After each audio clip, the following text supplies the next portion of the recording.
everybody, and welcome back to another Nextlander podcast. Brad Shoemaker, we are back. We are back.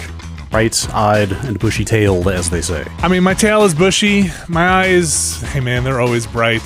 But we're back. Alex is still on vacation. He's experimenting with the 2-week vacation. The PTO unheard science of. being conducted. The double week to see if he comes back refreshed. So, we have here, first time, I believe, on the Nextlander podcast, Rob Zacny. Thanks for having me.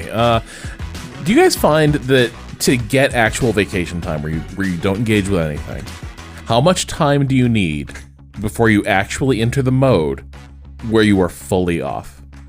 Infinite? It's close. That's close to the truth for me. I think it's like the speed of light. As you approach it, mass increases, so you never quite get there, kind of thing. I think 2019 was the last time I entered that state, so I can't really remember. I think for me, it's like the 2-week vacation. Yeah, is basically what I think I need to get 3 or 4 days fully off. Yeah, and then because that first week it's like you're wrapping up like one last work thing. It's like Columbo, right? One last project, one last little bit of planning for down the road, and then there's the time debt stuff that's like waiting for you around the house, or just other work stuff you haven't dealt with. Like, hey, I should probably look at some of this tax stuff that I haven't looked at in like 6 months. And then finally, like after you've gone through all of that, there's that brief period where it's like, I don't have to do anything today. You get to enjoy that until about 4 days before you go back to work, where you start having to think about everything else that you should have done. Yeah, and of course, creeping why dread not start planning things for when you get back to work that there's no way you have time for? You have that brief taste of free time, and you're like, I could do anything. Yeah. Let's load up that schedule once I'm back, and then you're right back in it. You glance above you, and you see that the sword has returned. Yeah, I think I very much like I said, like it's approaching. You can never quite hit, the speed of light, because the more you try to get done so you don't have work to do during a vacation, the more you need to recover during your vacation. So you're like piling all this stuff up to be like, okay, let's get to all this done, and then you're just completely burnt out by the time you get there, and then you realize you have to do all this other stuff, and it trickles in. It would probably be the only time I feel like I've ever had that in my life is between jobs, of like, okay, I've quit this job. I know I've got another job lined up, or I've been laid off, but I know I've got another job lined up, and there's literally just nothing really I can do. Like I don't have anything. And so that's the only time in my life I feel like I've had I'm not even really thinking about this thing. Every other thing has been, especially I feel like we're all in the same boat here. You're probably checking comments. You're looking at stuff. You get on the computer to go buy something, and suddenly you wind up in a forum somewhere, and you're like, they penetrated the defenses. They're in my brain. Everybody's in here. I'm fighting battles. And then you're thinking about it, and then you're questioning everything, and then it's hard. I can make 2 recommendations. Okay. One is that like sometimes it is useful if there's things that are continually getting under your skin, or if there's like areas you check out, like forums, communities, whatever, and there's just like always like someone's like kind of poisoning the vibe, and it just lives in your head. Just make a note if you see someone really off base where you're like, well, that's bogus. Just make a little note about like, hey, remember this handle? It's like memento, like this person has bad takes. Yeah. And then later, like 6 months later, like, who is this person? Good Lord, they're just poisoning this. You open that little document of like bad take havers, and if their name is there, whoosh, just flush them. Just flush them. Out they go. The other thing I recommend is lying a lot. Wait, to whom? Go on. Well, I mean, always to yourself. Okay, but well, that's done. Especially the friends and coworkers. When you're going on vacation, whether or not this is true, be like, we're going to this like cabin. Internet's going to be super sketchy. I'm basically not going to have internet. And if you set that expectation where you're like, Now, of course, you do have internet because good God, who wants to go on vacation with no access to internet? No. Not happening. But if you just set that expectation, you just disconnect from everything. You never sign in. You go invisible on the few things you want to lurk on. But, like, just do not be there. Yeah, so then, do you have the stress then of not blowing your cover, or do you not actually care? Oh, that's a good point. I guess... Like, what if you just have to tweet? What if you're just like, oh my God, this thought is too precious. It has to go into the world. And No. See, it liberates you from that. See, okay, so maintaining the cover liberates you from that, where you're like, oh, I really want to get this tweet out. I'm a good take hammer. I want to get that out in the world. But then you realize, oh, if I do that, they will realize that I'm actually in deep cover here. And I'm still like spying on them. I'm still present. So you just stop yourself because you're like, no, I have to maintain the fiction. Everyone thinks I'm offline. What about, this is what I've noticed, the games that don't respect your invisibility settings because they have their own logged in server and you didn't timed out by Battle.net again. Totally. Or like, oh, weird. I didn't realize Capcom had its own matchmaking things, and I set this to invisible on the console end, but here I am showing up on everybody's friends list as just hanging out in Dragon's Dogma 2 or whatever. Just of course, it was the Epic Games Store that betrayed me. Right. So that one, first of all, I do think it's, it's good to be a little paranoid about those things and check those settings. But if you do get dimed out, you know, always be like, I really want to check this thing out. I was tethered to my cell phone. And like the charges were so wild that like I played like 5 minutes of Diablo and now I'm in Hawk to T-Mobile. So you won't see that again. The family was in a museum. They went to a museum in town somewhere, and I went to the cafe and was like, "Could I do this?" It was just kind of more of an experiment. Like, what's this like local yokel Wi-Fi like? Let's see if I can get into Battle.net. It was cool. It was a cool experiment. Well, you saw me on there? Oh, weird. That's that's fun. Yeah, should have pinged me. Sounds very well practiced. Almost rehearsed. You'd say like you had an answer ready to go immediately. So how was the cabin? When are you going back to the cabin, Rob? No internet there. That's wild. Well, and the thing is, like, to always just bear in mind, like, have the proximate, like, oh yeah, I was up in a place in Maine, and nobody knows anything about Maine. People just assume it's like you're just up there with like elk. Bears. They got elk up there. Bears, elk. Mm-hmm. They just assume because Maine's huge. There's woods. There's lakes, but maybe not internet. Where I would go in Maine. A lot of internet, good internet, but people are just like, yeah, you're probably like in some sort of Walden Pond type situation, which is also not what is cracked up to be in the telling. Mm. So like wherever you are, you just got to have that proximate place where it's like wherever that is your like elsewhere that everyone just accepts. Like if you're in the Midwest, you're like, I was up in Upper Peninsula, Michigan. Okay. Or like somewhere like Northwest Wisconsin. Nobody knows anything about what's up there, so they just assume you're basically dead. It's one of those rectangular states. They're mostly empty, right? Yeah. I think the bigger thing, and you probably have this, with Remap too, is like, can you disengage? Can you, in all earnestness, disengage and be like, it'll probably be fine when we come. It's like leaving the house and like just leaving, the doors unlocked and everything fine. And you're like, oh, do I turn around and come back? I'm going away for so long. Do I just double check that the water is off and everything? I think that's the part where, I have trouble being like, did I turn the water off for Nextlander? Is there just a flood happening somewhere? Is like, am I going to get back? Are we bad business owners if we don't check in and look, every day? I think for me, and this is why, like, even with all these things, it still takes time to disengage. For me, it's less, I don't have is it possible that like the hose going to the fridge burst open and I'm going to come home to a flooded house? I don't worry about that because like, Patrick and Kato would catch that, right? Like anything that's imminently like that, that's why you have partners. Like there's always someone who will at least notice the minute something crosses the threshold into like urgent, some sort of flare will go up and somebody will see that happening.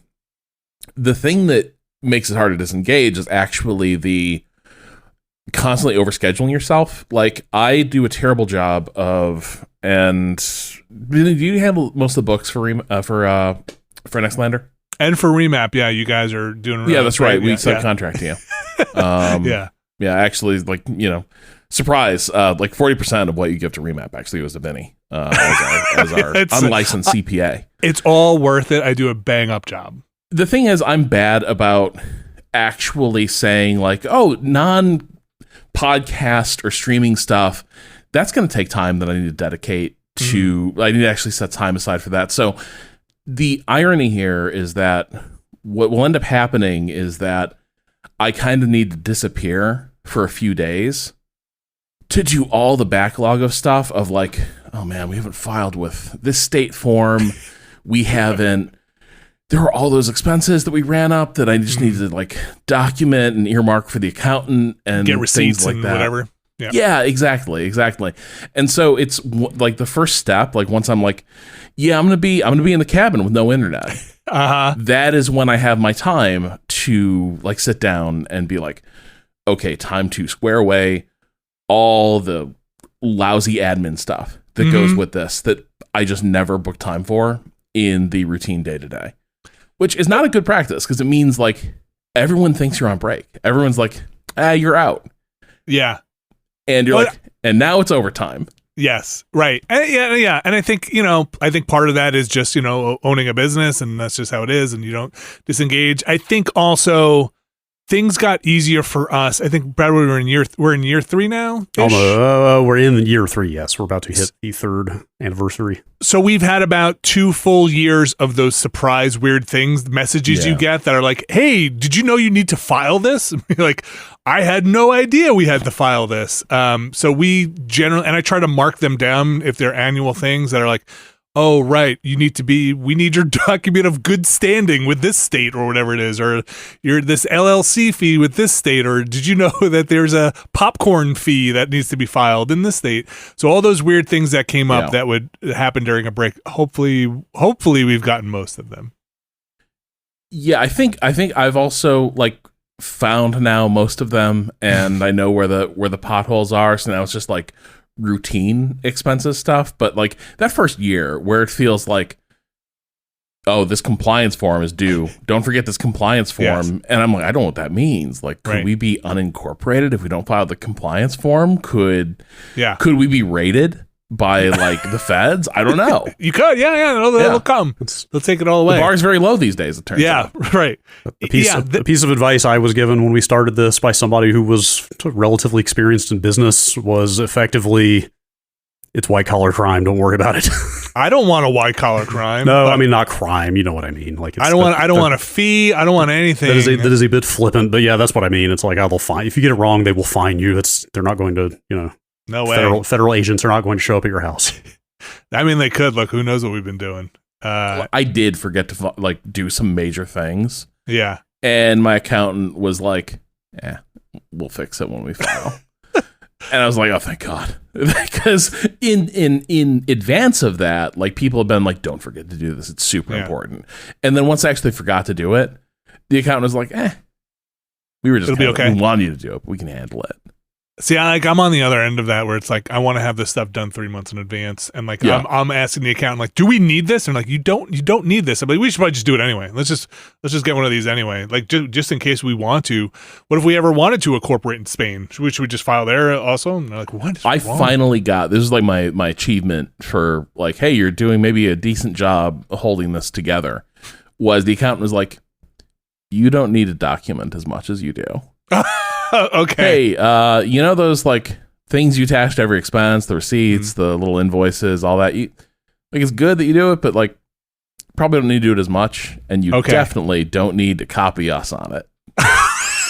Wait, are you CCing like for expenses? I was like, hey, just like around tax time, I was like, okay, so here's the like 4 folders of different like expense categories. And with just various documentation for stuff that's expenses. And they were like, that's awesome. You only need this if you're audited. Right. Yes. That's just for tell you. us the number, buddy. Yeah. Just hit that thing that's like your P&L and just send us that. And yeah.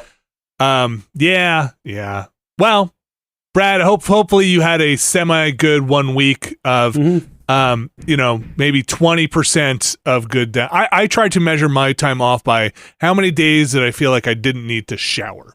And that's like, I had one really good day where I was like, I'm lazing around today. I don't have to see anybody. I don't have to do anything. I do have to walk the kids to school every morning, but I skipped that shower in the morning, and I was like, I'm coming home, and I'm getting right back in my PJs, and I'm going to sit, and Final Fantasy 7 Rebirth owns me. And it did. And it was a mistake. I spent my time poorly there. That was, we'll talk about that in a second. Rob, let's talk about video games. Hell yeah. What are you getting into? Well, as listeners of Remap know, I like to keep it current. I like to play the hottest, latest games. The hottest. So I, of course, have been playing Creative Assembly's Shogun 2 Total War. Oh, the most recent Total War game. Yeah, it came out a few years ago. Maybe 2011, actually, is when it came out. I think when I looked it up and I was putting this on the rundown, 2011. Yeah. I was surprised when I got an achievement, and it was like, when's the last achievement I unlocked? And I was like, that was a different decade. That was a very, very long time ago. That was like 4 apartments ago. That's that's at least 2 administrations ago. That was like 19 Total Wars ago. Well, yeah, indeed. But yeah, so I fell back into that mostly because I watched Shogun on FX, and I was like, God damn, I love this stuff. And so immediately it was like, I just need to live that Shogun life. And this was the one. In video game form. Yeah. That show is legit? I mean, enough people have said it's legit that I feel like I shouldn't have to ask, but I still am curious about your take. It's superb. I was really surprised by it, in part because I had always sort of imagined Shogun as being more racist than it actually is, because it was a really popular novel in the 60s and 70s. The original miniseries is huge. It was a sort of a landmark TV event in its day. But I never saw it. The impression, but just knowing, because we always sort of assume the past is less progressive and a little more open about its prejudices. Mm-hmm. We assume something is going to be worse maybe than it necessarily is. From what I gather, even the book is surprisingly it is a product of its time, but it is also less prejudiced and more insightful and knowledgeable than you might expect. Part of it, the key to understanding it really is that James Clavell, the author, Shogun is partly his exercise in historical fiction. It's also partly him processing experiences being a prisoner of war to the Japanese World War II. So when people are like, God damn, this book spends a lot of time on this guy being brutalized in prison, it's because part of what Clavell appears to be doing with that book is trying to square his 2 understandings of Japan, right? I was a prisoner of Imperial Japan, and then also it's this culture I find really fascinating and deeply admire. And the deep admiration comes with a fair bit of Orientalism, but also a fair bit of understanding. The Shogun series, being more deeply informed by a Japanese production crew, being made in a different time, probably corrects a lot of the things that Clavell didn't quite get right, and certainly the original miniseries production didn't quite get right. And the result is something that is really, really special. Was probably my favorite show this year so far, maybe my favorite show of the last couple of years. So I was so high on it that I was like, I just need to play a game about moving those pieces around the board and engaging in clan warfare in the Sengoku period. And how is Shogun or Total War Shogun 2 doing for you? It works. It's a different era of Total War, and I think that's one of the things where you go back and it can really highlight the ways a series has evolved, and for better and for worse. I think when I go back to that game, is it pre-Rome 2? It's before they really start rethinking a lot of their strategic layer stuff. And that's always been a mixed bag, what they've done with the strategy layers of the Total War series. The other thing is that, once they got into making Warhammer games, the trajectory of Total War was really profoundly changed. So you're a big Total War fan. Yeah. I just brought up a page for Total War. No idea that Shogun Total War was their first thing. Yeah. I also just saw that. I had completely forgotten that was actually the first one. Huh. So Shogun Total War, it was like the most delicious, like CD-ROM ass game too, because so that's their first game, and there's the option to play it in English or Japanese. Of course, you played it in Japanese, like like all sorts of like fun thematic touches. When a character dies of old age, you get a little death poem. That's surprisingly good. You get these cute little like CG renders of spies and geisha assassins like killing people, and depending on how the die roll goes, you get a different video, right? In one, your general is sound asleep, and a blade comes out through the through the door panel and severs his head. But in a different one, you see the ninja wind up, and then a katana comes through the door and kills the ninja. The other part that the game had was on the disc, you could learn all about Sengoku, Japan, by opening the Way of the Daimyo interactive encyclopedia. Oh, great. Which it was great. It was like pretty good like layperson historiography, but also name a myth about the samurai, and particularly about the katana, and it served it up to you, where it was like, oh, really? Did you know that every katana, it's the folded steel? A katana can carve through any European blade because they just don't be folding that steel. But a master swordsmith in Japan, he just kept folding it until it was the purest, toughest sword that you can imagine. Basically a lightsaber. That's why these were the greatest swords in the world. And I, like me being a teenager at that point, be like, yeah, no, medieval knights weren't shit. Like, if this they'd all ever makes fought, sense. This tracks. Yeah, if they'd ever fought samurai, it would just been over for those fools. What we know now is basically like any place in ancient history that's like renowned for weapons, their smiths weren't better.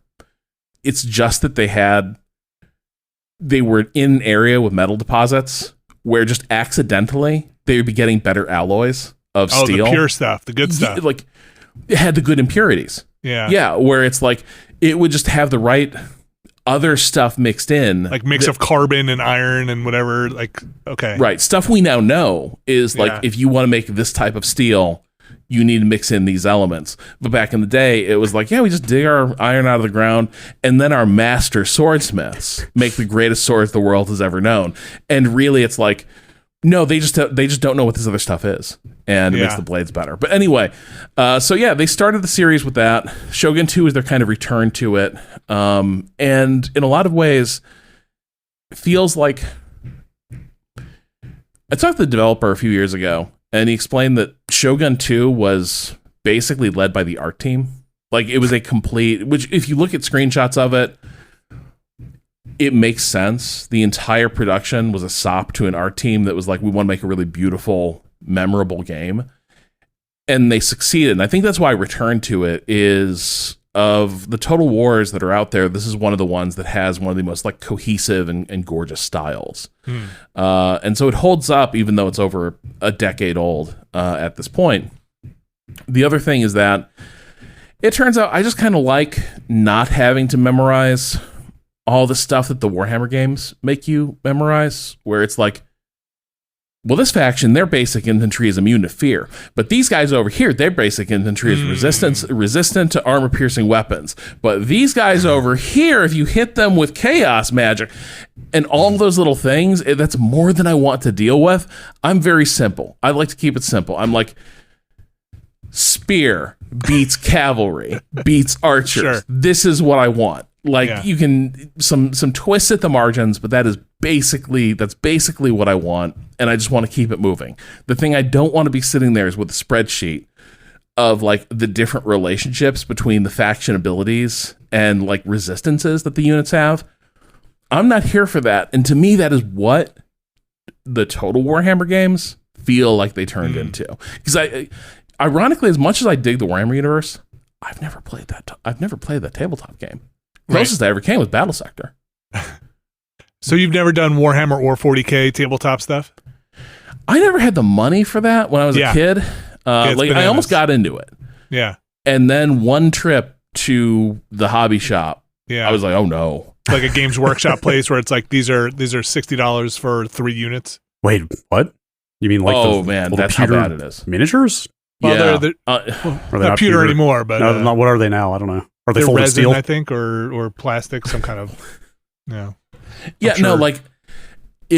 was the thing is like a bunch of my friends got into Warhammer and they're like, everyone's booked their factions. You can be the Imperial Guard. Okay. The worst faction at the time, unless you bought the really expensive vehicles because they had the best vehicles. But I go to the hobby shop and it's like, do you want 3 unpainted figurines of the most basic unit to build out an army? It's going to cost you, in my mind, I remember it felt like it was going to be a couple $100. And it's like, dudes, I work at a grocery store. I can't, I don't have the time or money for this, so go with God. But I'd already gotten into the fiction, so I stayed abreast of a lot of Warhammer stuff since then. So I know a lot about Warhammer. Yeah. And I've never touched the core game. But my understanding is the core game isn't really well regarded among people who like miniatures systems, in part because so much of it is driven about selling more miniatures, but also so much of like faction differentiation and like having them conform to theme is about just toss these modifiers in these guys. These guys are resistant to wounds, so when you do your wound roll, like these guys get a -2 to that. Don't worry about it. And like when you translate that to a computer game, it turns into a whole bunch of, so why did these guys get rocked by that cavalry? Well, it turns out that cavalry had this modifier and your guys had this one, so they all died. And I don't want to work that hard. I'm a little bit lazy. You don't want to have a spreadsheet open and your computer game running. I see how it is. You're not that committed. I always thought the Total War series was an animated spreadsheet game. Like, is that not what it is? I mean, it's real time, right? Yeah. I mean, this is revealing my ignorance of it. It's real time and it's turn based. So the strategic map it's turn based. It's usually like by year or by season. So you go around, you visit all your settlements, you invest in upgrades, you recruit armies, you march them around the strategy map, and then when 2 armies fight, it's a real time tactical battle. And they just smash into each other. And that's when the resistances ruin your day, because then it's like then it's not until after your cavalry charge has failed that you're able to go, why the fuck did those archers not die to this cavalry charge? And there's a lot of things that they just don't match up with my intuitive understanding of how Total War works, which is probably like, there's some people who really like that because Total War after 20, 30 years gets a little stale for folks. So they do like that it's changed up with all these extra complications. The other thing, it does kind of solve the problem of Total War has never really been able to make a Battlefield AI do much of anything besides line all the troops up and march them at you. And the fact they can reliably do that is a huge achievement.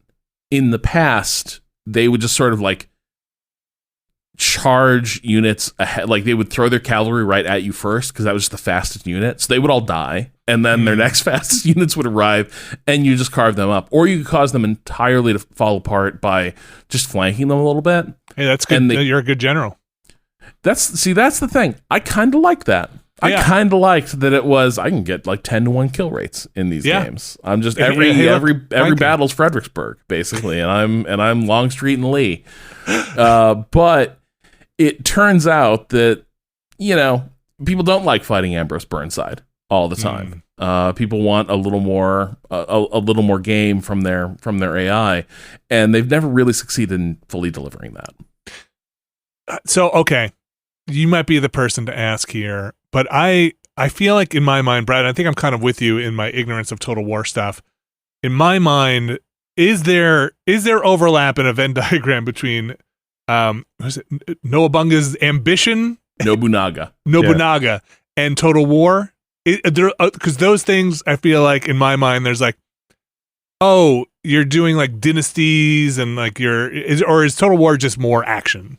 So Nobunaga's Ambition comes from the Koei Tecmo strategy game lineage, which I think you could argue is actually more of a forerunner of Paradox than it is of 4X kind of stuff. Total War. Now, I don't remember. I forgot which one of these I played. It's hard to talk about this series for me because like there's like 15 Nobunaga's Ambitions or something like that. It's an absurd number. A few years ago, I played one that was really well translated, really, really good. And it was a really cool, like, strategic, like, dynastic strategy game set in, the Sengoku period, where they're sort of fighting to establish what's going to become the Tokugawa shogunate. It's interesting because that is a game that, like Crusader Kings, you can, if you don't know what you're doing, or you just don't know who is who, you can end up in a place where you're like, and I want to be playing like high politics. I want to be the big wheel in this cool historical setting. And you might accidentally be like, oh, I'm like liege lord of a farm. And that's it. Like, and nobody will talk. Like, it's like, we're fighting these guys. And it's like, call the troops. Yeah. And like 7 farmers with pole arms show up and like your guy. And you're like, there's less going on here than I thought. But no, they're cool games, but they are much more like the Paradox, like history sim, shake all the players together and see what comes out.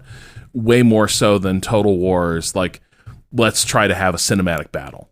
Okay, so Total War more like a wargaming tabletop, like slide the pieces along with your long stick kind of thing, and less of the politicking. With any setting with Total War, think of the movie that is most famous in that setting. So like Shogun Total War, think of Akira Kurosawa's Ran, the fight at the last battle in that.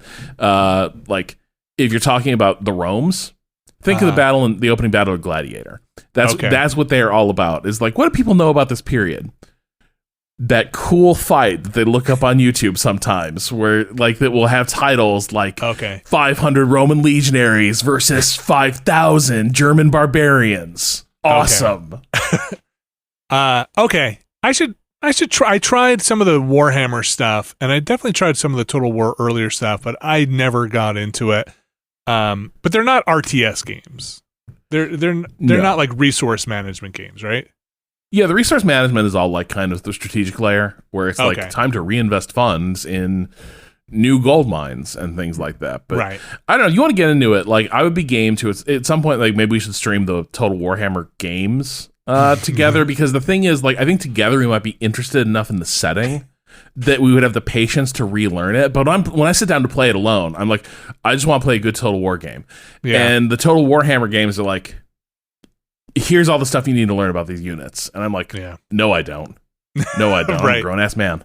All right, let me ask you this. Do you have a katana or some kind of sword in your house? Or how many do you have? Oh, boy. So... Yeah. I don't, because I don't think I could source a credible katana. I see. So you're at a tier where you're like, this has to be historically accurate. I don't want some knockoff. I don't want a mall katana. You don't want a mall katana, right? You want full tang. You want folded steel. You want some, I don't know, Damascus, period appropriate. Exactly. However, and this is to my great shame, when I went to Star Wars Galaxy's Edge. Well, not actually, it was a bit of that.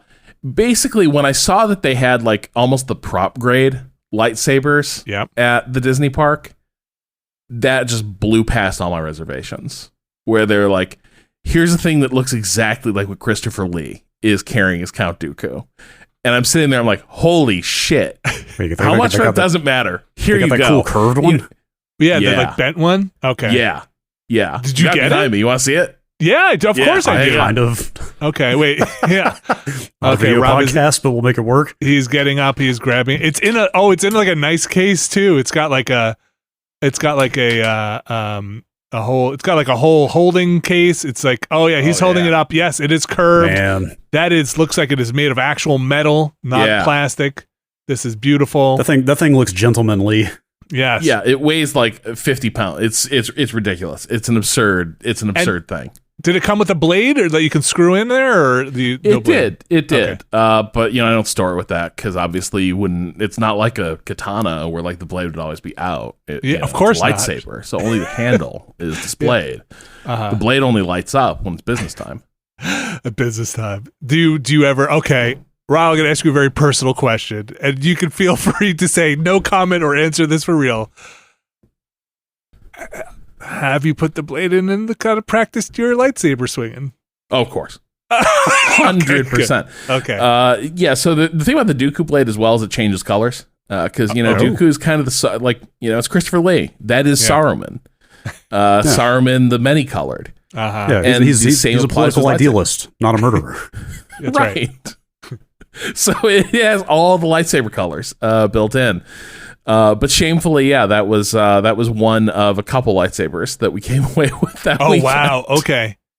I would look. So you obviously pick this one out. It wasn't like the one they had left. So you like this shape of lightsaber hilt. This is like the one you wanted. It was partly that. It was also partly this was clearly a higher quality thing than the other stuff at the lightsaber store at the pavilion. Yeah. It's like some of the stuff is way more plasticky and cheap feeling. So it's like, oh, this is Anakin's lightsaber, but does it feel like you imagine Anakin's lightsaber? Not really. So I was like, I'll pass on this. No, thank you. But then there was this Cal Kestis monstrosity, and I was like, we gotta have it. Do you? Okay, I'm trying to remember, and you're going to correct me if I'm wrong. And Brad probably could. Do you assemble your own Kyber crystal configuration? At the lightsaber workshop, you do. Okay. Which was a thing I did as a part of being a guest aboard the Halcyon Star Cruiser. Okay. That was sort of built into the package. Right, so you guys did that. Yeah. For a more civilized age, we went out there. We were on the Halcyon. Basically, their resort hotel where you pretend you're in space. Also, that is now closed. That is now closed because who knew? It's tough to get people to like. You buy these staterooms that were basically just like one full size bed and then two tiny little bunks. You would get at. There were 2 nights, but it was like only a little bit of the day. On the day you come in, so it's like 48 hours, if that, aboard the Halcyon, and then they're like, "That'll be $8,000, please." And shockingly, that was tough. 8,000? 8. I can't remember. It was some absurd number. Yeah, some absurd number, right? Yeah, it was some absurd number for like what. But when you get there, the weird thing was, we did a whole post-mortem on it on A More Civilized Age, but there's this weird thing where you have this dissonance of, for the amount you're spending on this room, think of like what that could get in a nice hotel. Like, are you kidding me? Like, this should be like a presidential suite or something. It should be like a foreign dignitary here. But then you spend 2 days surrounded by actors and like watching little dinner theater things. It's an enormously like labor intensive thing that they did. And so I think the reason like the whole Halcyon Star Cruiser thing probably struggled was that it was really tough to make cost effective. And just using real estate at a Disney park is always like, that could be a ride. That could be generating a lot of revenue. Yeah.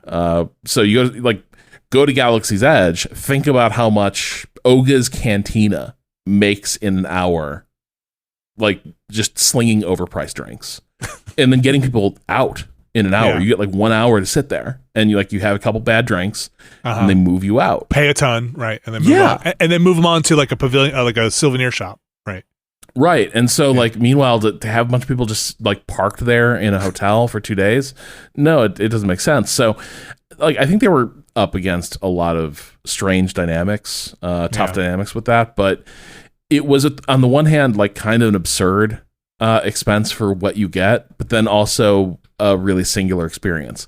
One part of it was you go do all the Galaxy's Edge stuff and you go build a lightsaber, and the lightsaber you build is not as high quality because it's plastic modular parts. It's for the children. You know? It's the replica of the one you have now, because you've got the real Count Dooku. Yeah, I've got the real deal. Yeah, but it's not as special to me because the thing is, the one I built, that was my connection to the Force, and then Yoda talks to the loudspeaker and is like, bringing the Jedi back. We are. Wait, and Yoda is there? Yeah, so Yoda's all over. Wait, when is this supposed to take place? Is this like in period appropriate somewhere? Galaxy's Edge, I think, is perpetually right around the time of the Force Awakens, or around like maybe between Last Jedi and Rise of Skywalker. So it's always like in like around New Trilogy times.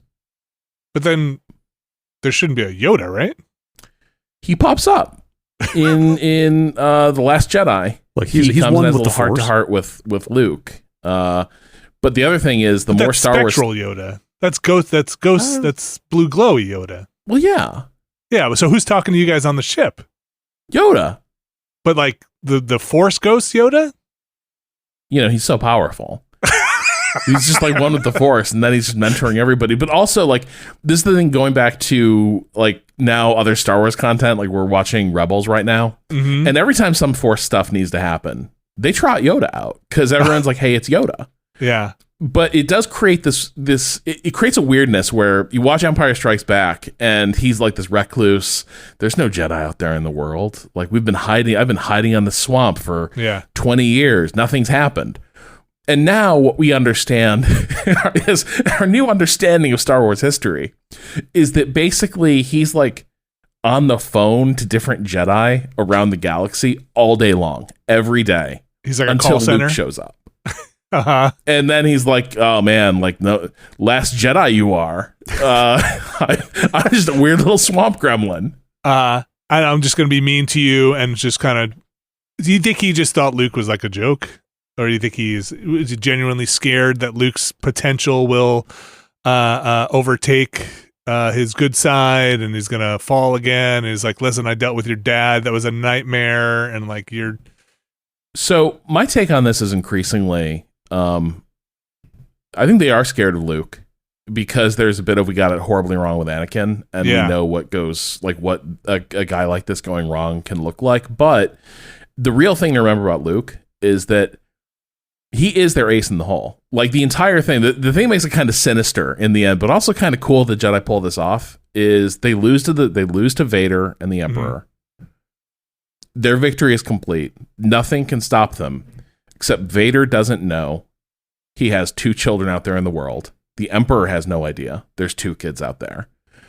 And then the Jedi arrange Luke's life in such a way that he becomes like a stiletto that will pierce all Vader's defenses and kill him. It's a guy you can't beat in the fight. He's Anakin. He's Vader. He's going to win every straight fight. His weakness is his heart. Aw. What about Leia? Well, Star Wars is a little sexist on that front. Like they sort of do the whole Skywalker. It is clear by the time that Luke leaves Dagobah for his final confrontation with Vader. If it goes bad, Leia is their plan B. Right. But Luke is their first choice. And I think also because Leia doesn't believe there's good in him. I think that's the other thing is like Vader blew up Alderaan in front of her and then tortured the shit out of Han. She's not going to be as convincing a messenger for "there's still good in you, Father. I feel it." Right. We need that turn. You need that. You need that. Okay. You got to get him where it hurts to take the Emperor down because you got to. It's Vader and then the Emperor. Sure, I believe it. And to be fair, I think there was a certain element of it all being kind of made up as he went along, right? Because I think she was not actually decided to be related to Luke until right before the 3rd movie. I'm not mistaken. It is true. It is very true. But I will say, I watched a bunch of New Hope a few months ago. I was surprised how much stuff that's come later can be read into that movie.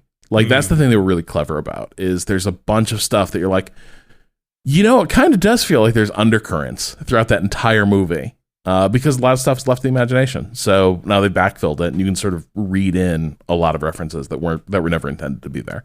Like that kiss. Everybody was like, when Leia kisses Luke and he looks over at Han, everybody's like, something weird about that kiss. It doesn't, not feeling the sparks there. Something a little off. And then lo and behold, a movie and a half later, you're like, Yeah, no, I knew it. Yeah. I knew that. Yeah, something weird. Is it okay? Now that we're totally off, I'm gonna ask this last Star Wars question, and then we're gonna move on. Is it canonical that Qui-Gon Jinn is the one who set the precedent for being the blue glow? He was studying how to transcend the mortal coil, or like to bring his spirit into the Force, and everybody from then on is on the heels of him. Well, not everybody, but the ones who figure it out. Yeah. The ones who figure it out. Yeah. Yeah. Brad, how do you feel about this? I don't know. I could go either way, I guess. I don't know. Like Lucas was like teasing that stuff. I think there was some stuff cut out of Revenge of the Sith that would have like codified that a bit more, but they just sort of alluded to it, and then Disney has kind of run with it, I guess. Well, and the thing is, they make it kind of a really unsatisfying denouement for the Obi-Wan series, where it's like Qui-Gon shows up and is like, and now for the thing we've all been waiting for. How did you learn to become a Force ghost? And this is some of the when new Star Wars is bad, it's often for stuff like this, is like answering questions that didn't need answering. It's like, well, obviously we need to talk about how Obi-Wan became a Force ghost. And literally no one ever wondered about that in the original trilogy. It's like, well, yeah, that's the power of the Force. This is what they're getting at, is, you know, that their spirit and their knowledge and wisdom lives on regardless what happens to their mortal form. And now it's like, no, you got to learn the technique. It's a skill. You know, you got to put points into the right skill tree. Right. You didn't learn that. I'm saving up my points. It's like a 20-point thing. I can either get like Force choke or I could get, I could put my points into this. So did Yoda learn it from Qui-Gon, or do you think he just had it? Yeah, that is the implication. There's an entire arc of this in the Clone Wars cartoon where he goes off to learn this, because it turns out Qui-Gon learns to be a bunch of energy balls. Okay. And then Yoda's like, holy shit, these energy balls are talking to me. And there's an entire adventure where he goes off. I think that he ends up at Dagobah, and it's like, this is where we're going to learn. This is our lab. This is where we're going to learn to be energy balls together. And then by the time we see Qui-Gon in Obi-Wan, he has now learned to be a little Force projection, and then they all learn to be Force projections. Did you find that Liam Neeson appearance bizarre at the end of that series? Like, I don't know what brief he got from the director about how to play that, but it felt like he was barely even in character. You know, like how stoic and like kind of borderline not regal, but you know, like in the movies, he's very stuffy in a specific way. And at the end of Obi-Wan, I felt like he shows up at the desert. The way he plays it so loose, I feel like he should just be like bouncing a beach ball. Oh no! He's not. So I don't think he's very regal in the first movie. He is the warm, cuddly Jedi. Well, sure. Like he is the hippie Jedi Master, and so I actually do think he and Obi-Wan in Phantom Menace have a lot of like good banter between them. So it actually, like, that stuff didn't. I was like, yeah, cool. It's Qui-Gon, and it's cool to see them broing down again. I dig that. But I do think it's more everything in that show feels like maybe people were on different sound stages at different times, and they're just shooting tons of coverage to just staple these scenes together. That is how that entire series feels, and I think that's the real source of a lot of the weirdness. That would definitely explain some of the more infamous editing in that show. So I know I said I was going to do one last question, but this is related to Qui-Gon. So at any point in any of the larger Star Wars lore, has it been reconciled that, like, you know, like, you were wrong, Qui-Gon? Or is it Qui-Gon like, no, I said it was going to bring balance to the Force. That was a long game. It was we're looking at the long. You're looking too nearsighted here. I'm looking generations out. So has anyone done I told you so to Qui-Gon Jinn? Yeah. So anyway, like, dude, we told you no. You were like, I said yes, and I'm going to train this guy secretly, and we're going to do all this stuff, and I feel really strongly about this. I'll die for this. I will die, and I will put this burden on you, and we will go with this because I feel so strongly about it, and you nearly destroyed the entire galaxy. But for somebody who shot two rockets down an exhaust pipe at the end of a movie, were we saved? And is Qui-Gon like, I knew that was going to happen. I knew he was going to nail it. He was not wrong. You know, he did bring balance eventually.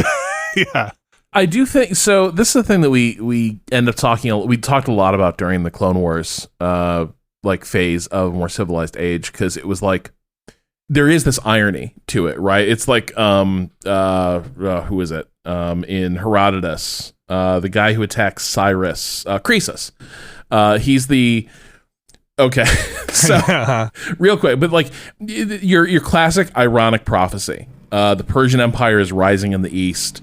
This Greek king in what is now Turkey is like, we need to strike these guys before they get too big to deal with. He asks the prophets, "Hey, if I attack these guys, how's it going to go?" And the prophets say, if you attack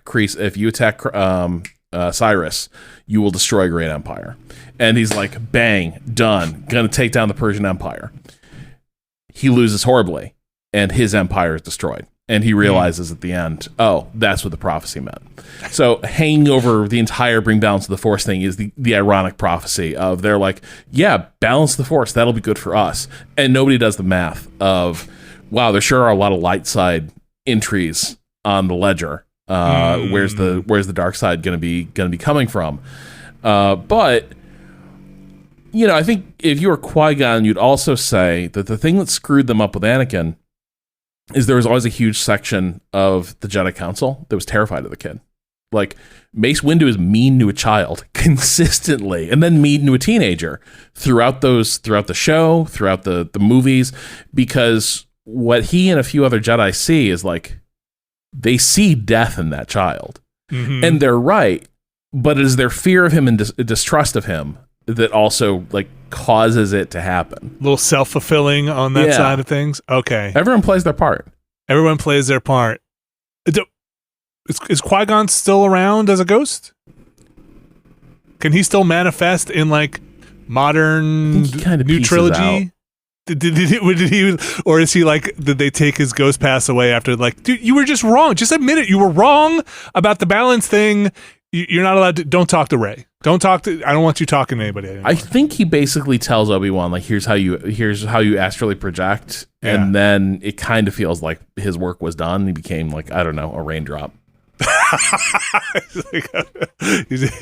Some incense. Yeah. Like, all right.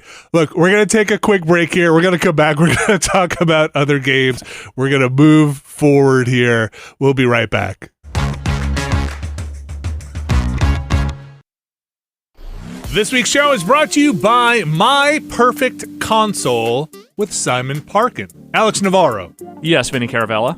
What are your 5 perfect games to put on your perfect console? Man, I have been thinking about this question ever since we had this set up to do this ad, and like, man, this is a much harder question than I think I was ever prepared for. It's an impossible question. My Perfect Console basically asks a guest to come in. Simon asks a guest to come in, and if you don't know Simon's written for The New Yorker, is a games critic, and basically asks a guest to come in and describe and go into detail what would be 5 games they would pick to put on their fantasy console. Basically, fantasy booking console, right?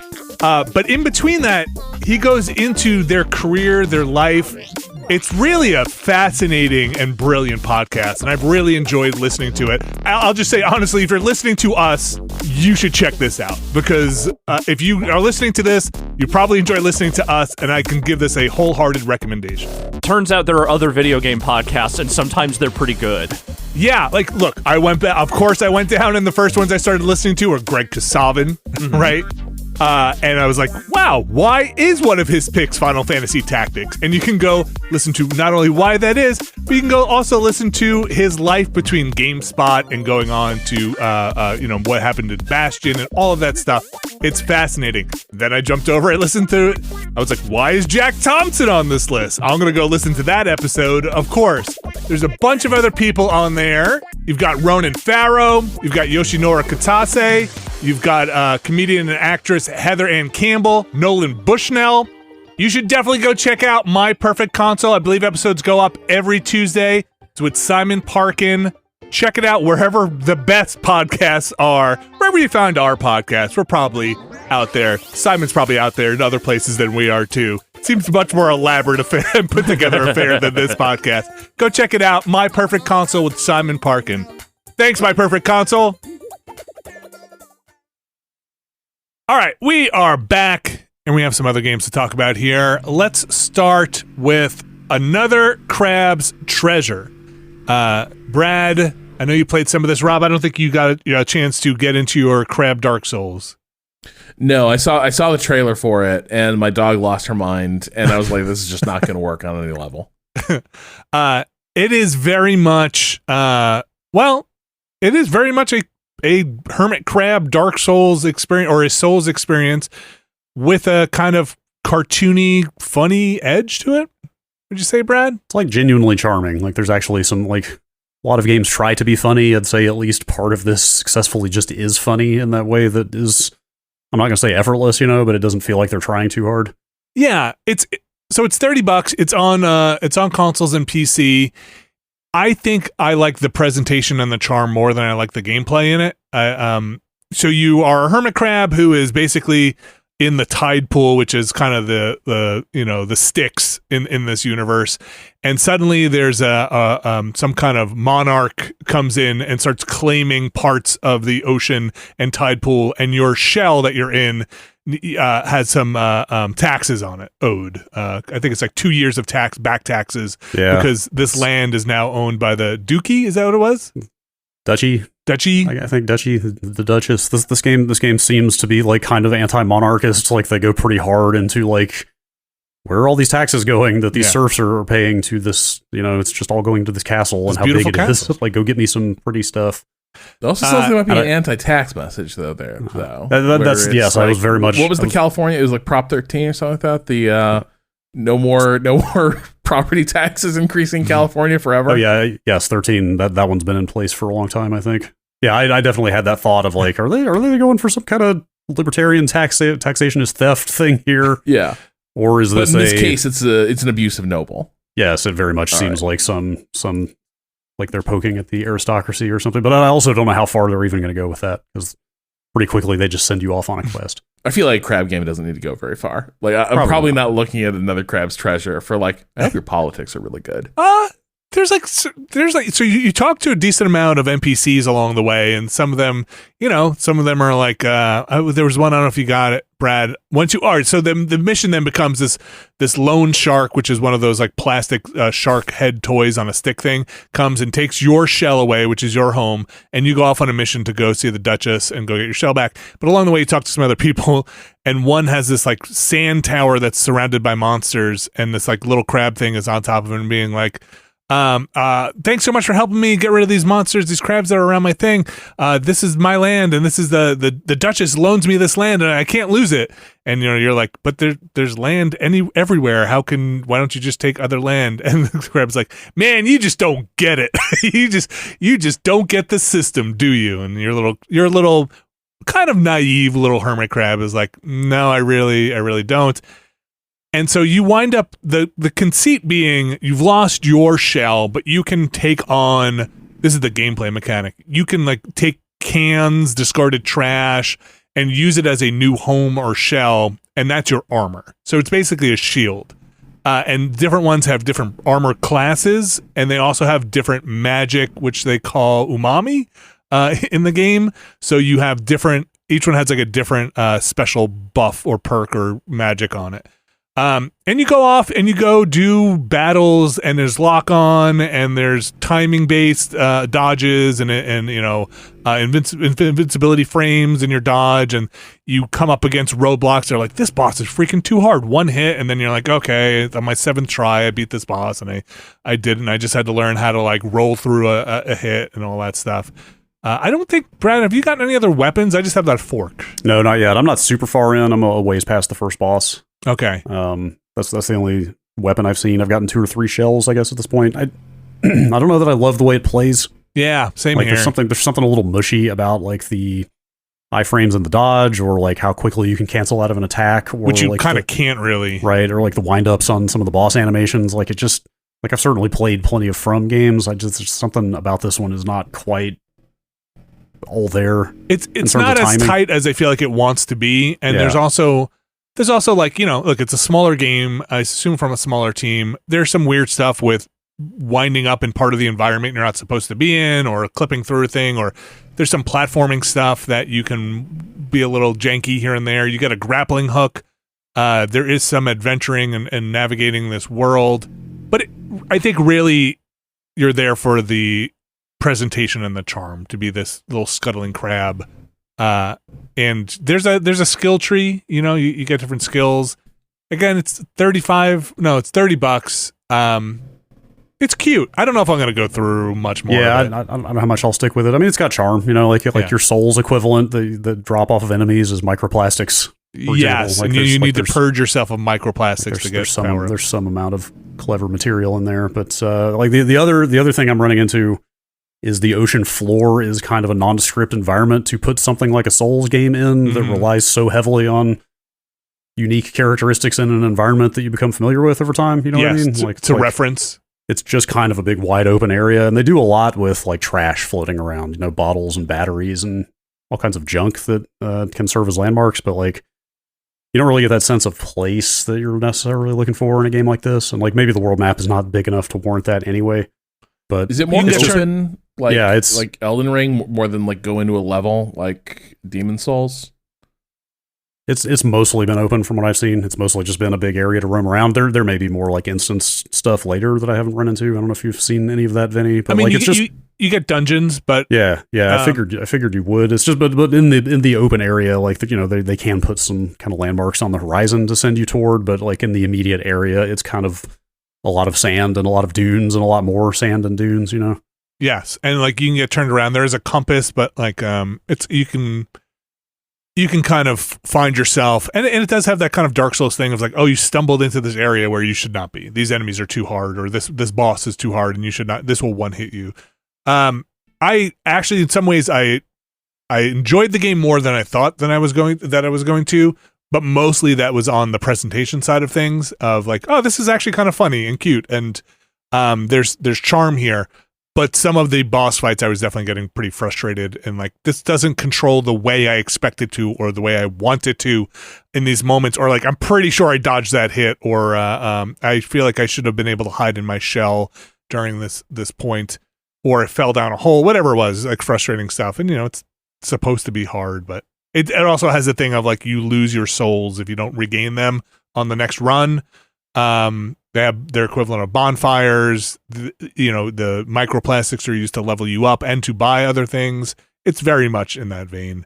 It is another crab's treasure. I think it's on Game Pass as well. So if you have Game Pass, you can check it out there. I think if you have Game Pass and you're interested, it's definitely worth opening up and checking out, because I think they also do a great job with the intro scene in the beginning. This kind of very 60s looking underwater documentary in live action. There's FMV that got me quickly when they refer to the Earth as full of shit. Yes. It's very like posh voiceover that's like, under the sea is full of life and treasures, and some people would say full of shit, and they bleep it, and they're like, they do a nice transition out of the FMV into the gameplay, which doesn't look anything like the FMV, but they try to mask it. It's good. It's got a good, fun charm to it. Yeah. That is another crab's treasure. The other game here I want to mention kind of quickly that Rob, I'm not sure, but I get a vibe of you might be interested in, is Manor Lords. And I don't know how much of this game you know about, but this is city builder. Sounds like the wrong way to do it. Village builder, like it's a medieval. Well, I feel like there's a genre that's taking shape: the survival city builder. Survival city builder that my colleague Rowan Kaiser has talked about for some years. Like Frostpunk is an example of this, but like the growing, people love managing towns for sure, but it can be really open-ended, and eventually you're like, what am I doing? Just kind of increasing population. Not every game you want to become city skylines, but if you put a city in a setting where it's like some really messed up things can happen, now we're cooking, and it feels like maybe this is one of those. Definitely. So, it's not quite an Age of Empires, and it's more of a medieval town. And there are plenty of these games around. I feel like the genre name is escaping me, but it is a town management game where you are a lord, and there's an overworld map. So there are adjacent areas that are owned and have influence from other lords. But your peasants start off pretty. I don't want to refrain from calling this hardcore, because I don't know enough about the times and what the things were like at the time, but it feels very detailed in a way that is like, look, you're going to put down this wood chopping station to get logs. You also need a wood cutter for firewood, separate places. You need somebody to transform these logs into building timbers. You need somebody, if you're going to have a storage place, you need to have somebody working at the storage place to cart stuff around. You have to have oxen, a certain number of oxen, and then you have to have a free person to guide the oxen back and forth. And you have, what was cool to me too, is you have families living in your hamlet, your town, or your little town that is building up. Everybody starts in tents, and you start building houses on plots of land, and you define the perimeter of the plot of land, and then if it's big enough, they can have a shed with chickens on it. They can turn that plot into 2 houses if you want. And then families work, and this is why I want to call it like a hardcore thing, but it's probably not historically accurate. But families work at the lumber mill, not up villager. So a family who lives in your town then works there, and the people in that family will work there. And then if you set up a market, the family can open a stall to sell their extra goods back to the town to distribute, as far as I understand, to distribute those goods. So if you have a hunter, a family that is like, we're the family of hunters, we're the Johnsons, we are the hunters, and they open up a stall in your market, and then they distribute their goods to the rest of the people that are in the town. And that's the mechanism by which you're kind of resourcing your people, and they're working together. And just as you're building this town, and I love when games feel this way, you start to see how Boston was built, right? And that's my reference because we live in America and we're not that old. But, you're like, oh, right, that's why all the streets suck in the old parts of Boston and lower Manhattan, because I just built willy-nilly because the people just need to be near the timber thing, right? Like later on, we'll do some city planning. But for now, everybody just gets in a semicircle around this thing. And this is the old part of town until we demolish it. And you're spreading out, and the map has different areas that are tagged as, like, this is a good region for clay. And so you're probably going to want to focus this township on clay. This is going to be your clay capital. And so you can unlock perks that are like, do you want to start specializing in that? Because this is a really good area for that. Or this area has a lot of good timber. You probably want to specialize in that. And another town you build might be really good at trade, but this one you want to be your clay area. And I kind of really dig it so far. It's extremely slow, having a hard time getting people to move in. I've got 10 families, I think, now. But it's like scratching itches in my brain that usually these games don't do, and it's still early access. There's there's some stuff that's probably not fleshed out fully yet, but I really like it. So there's a couple things. I think one, I played a bit of it before the show because I had written this game off because I confused it with Medieval Dynasty, which is a survival crafting game, exactly what you think it is. And I was like, I don't care how you theme it, I'm not doing it. I don't have that in my life.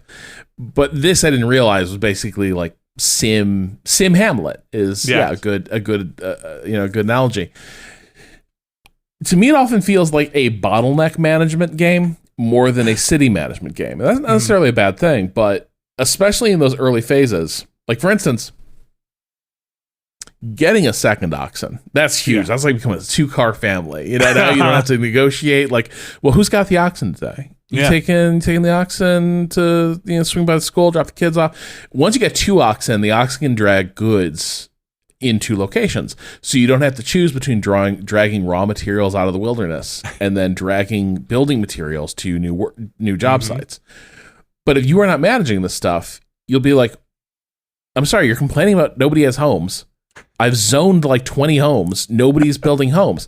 And it's because the oxen is in use, dragging firewood in. That's how it goes, man. Woods. Yeah. And so you're just like, all right, everyone just like shut down the firewood guy. Just totally, shut it down. Yes. No more firewood. So you're retasking families in that way, retasking like building priorities so that, you continue making progress toward infrastructure without hitting these like, in some cases like literal log jams, basically. Yes. The thing about it that the other point of reference that I have for it is it reminds me a lot of there was a series of city builders made by a company called Impressions in the 90s. The Caesar series. I think they made Pharaoh. They made a lot of these things. They were always like almost city puzzle games where you would have a really... Their main thing was the way people in your cities pathed through determined how many of their needs they met. And I think the successor to that is kind of the Anno series, but the challenge of it is that people will not meet their needs if something is out of a convenient radius to them. And, I guess, it tracks. I think a lot of us live like this, where it's like, I want to go to cities. Yeah, sorry, I'm not going to go across town for that. Yeah. So the challenge becomes about like, how do I get all the increasingly sophisticated needs of my villagers convenient to where they are living without choking them in the pollution that comes with the like manufacturing of these things. But a big part of it is, you're kind of sculpting your city so that with minimum effort, people can make it to their work site and harvest the goods that like fuel the city, but then also when they return to their homes can have all the things a medieval peasant wants. Right. Church, firewood, pheasant, right. All that stuff has got to be convenient to them. That becomes kind of the trick of the game. And there is something really compelling about it. It's satisfying to see it all come together. And now you watch all these little like independent agents making their rounds, and it's like, yes, good. Visit the market stall, partake of the berries, and then go to church. And suddenly it's like, that's a level 2 home because, people are like, it rules to live in this hamlet. And it's like, hell yeah. And then raiders come. And that's the other part is raiders come. Yeah. I haven't had any raiders come yet. I haven't really figured out how to arm my militia quite yet. So, I don't know if I need a minimum number of stout bodies for my militia. The weapons. I need the weapons. When you level up your hamlet, or at least in the scenario I'm in, they just like give you some spears. Yeah, I got some spears. Yeah. Yeah. So when you click on the militia, the army button, you click create militia, and you just got to make sure you say create spearmen because you got spears. If you don't have the weapon, there's not going to be the unit formed, but it is a militia. These are all guys with day jobs. Yeah, right. And then when it's time to be spear guys, they rally and they bring out the spears. But manufacturing weapons, and this is the thing, like, it's real easy to create your subsistence level hamlet. Of like, these guys go bring in forage materials, whatever. The minute it's like forge metal. Well, I have no idea how to do that. Are you kidding me? This is we bring in flax and barley, and we hunt squirrel. Right. We're not making weapons out of that, and that's where like sort of scaling up your economy and trading becomes really, really important. And if you don't do that, in some scenarios, you have the option of making it just a pure city builder, but it does seem like the game is intended to be like, now make your city fight other cities. It seems like you're supposed to expand. There is some like a veneer of diplomacy, and I think this might still be in the early access where it's just like, this person reached out to, and like your option is like middle finger or smile. It's like that's seems like where it's at.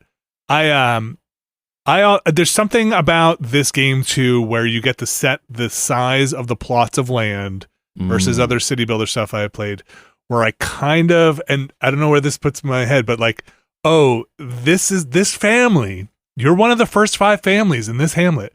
Oh, you're going to have a big plot of land because the land was all here. You're going to be near the water. You're going to be near the fresh water. Like at some point, you're going to be an old family of this town that the people will be like, why are streets named after? Oh, because his house took up this entire block. Yeah, that is and I'm glad you call that out because there is this element of, yes, one day this will be the mansion row.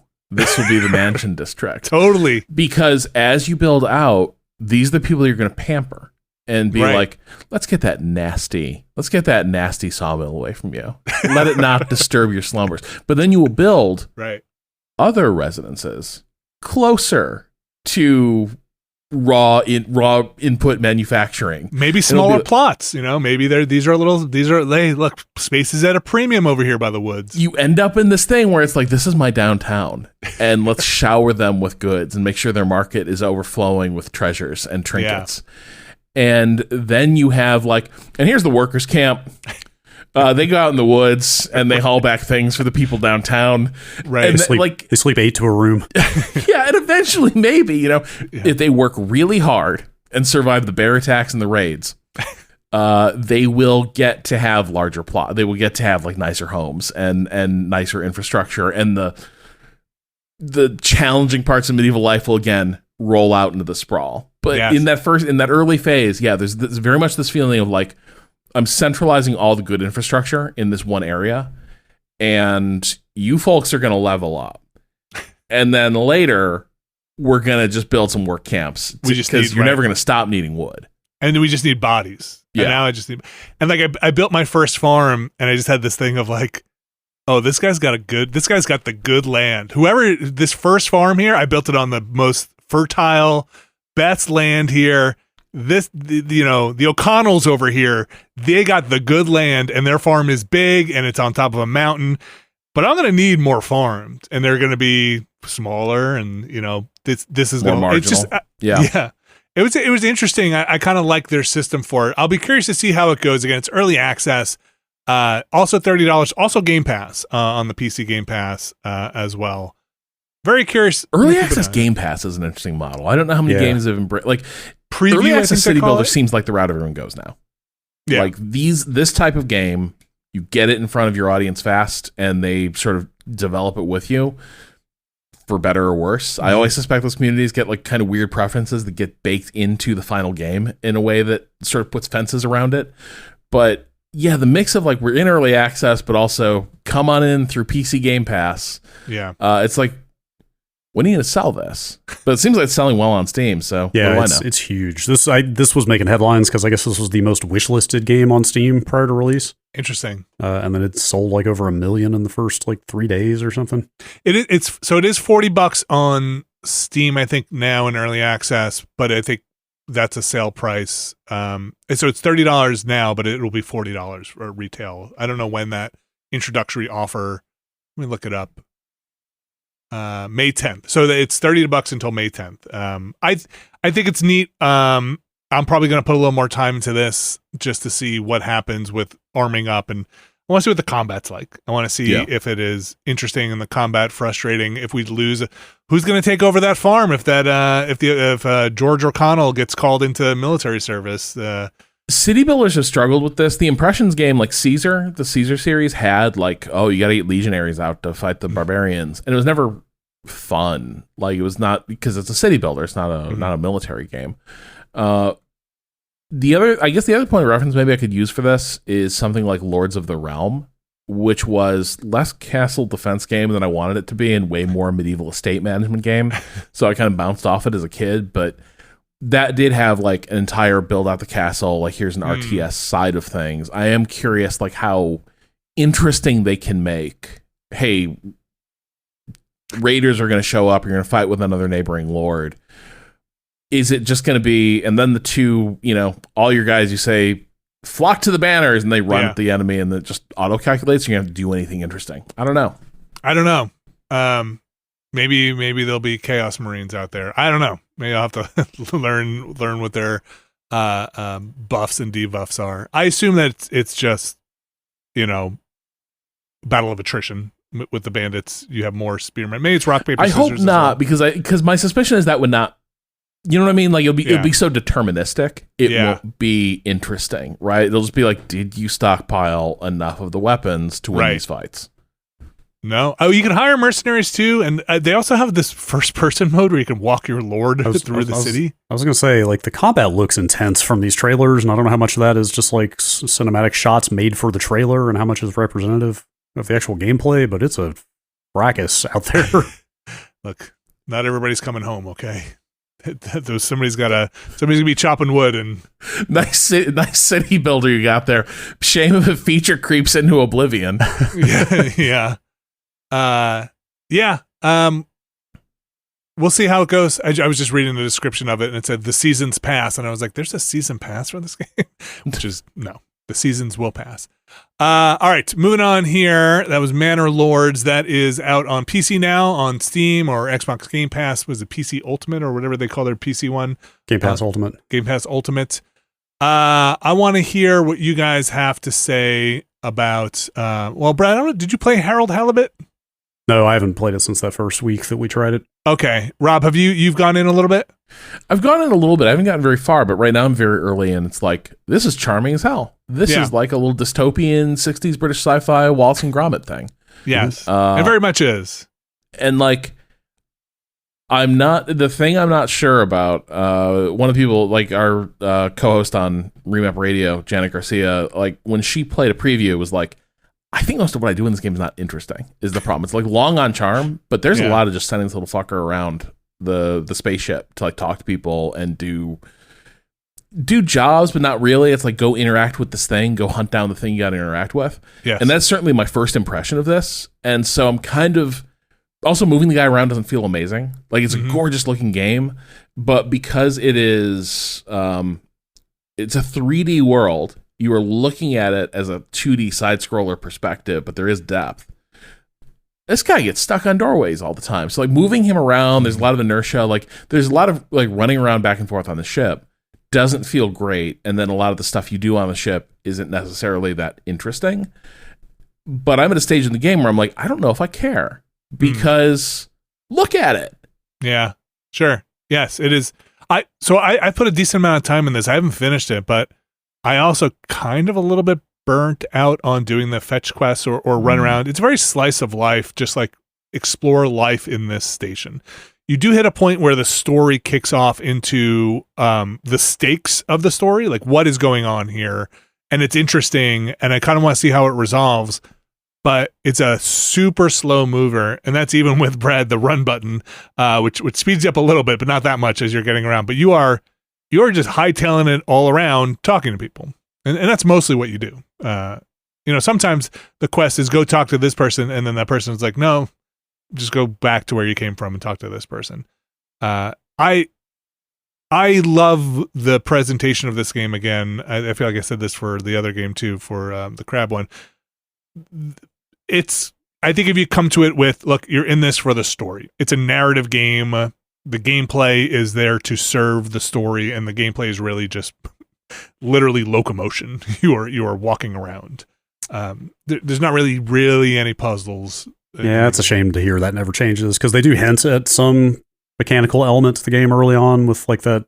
What are you doing? You're like cleaning some tubes or something at the very beginning. Yeah. There's like you kind of interface with some panel, and there's that other side thing where you fix the 3D printer with the screwdriver. Like some amount of like actual puzzle solving when you get from place to place would be nice in that game, but apparently not. I would call it more mild interactivity than puzzle solving in some places. But again, I'm also I don't hate it. Like I just kind of I don't love it, but I like it, and I probably don't love it just because of getting through the story. Getting to the next story point sometimes feels like a chore, or more of a chore than it should be. But I want to get to those story beats because it is very charming, and I kind of want to see what happens to this little underwater colony here.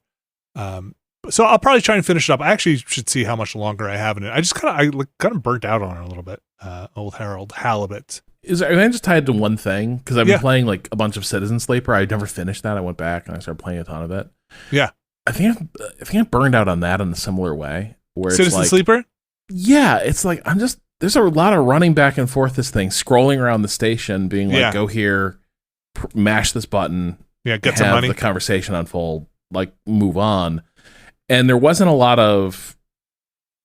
The story can go different ways, but it's not like you're ever driving the story. It's just a lot of like respond to these fetch quests or like fill these various buckets. And I ended up just kind of burning out on that because as much as I loved the universe, and it was like a really interesting like sci-fi universe that I was like, I would love to know more. I would love to play an RPG set in this. Mm-hmm.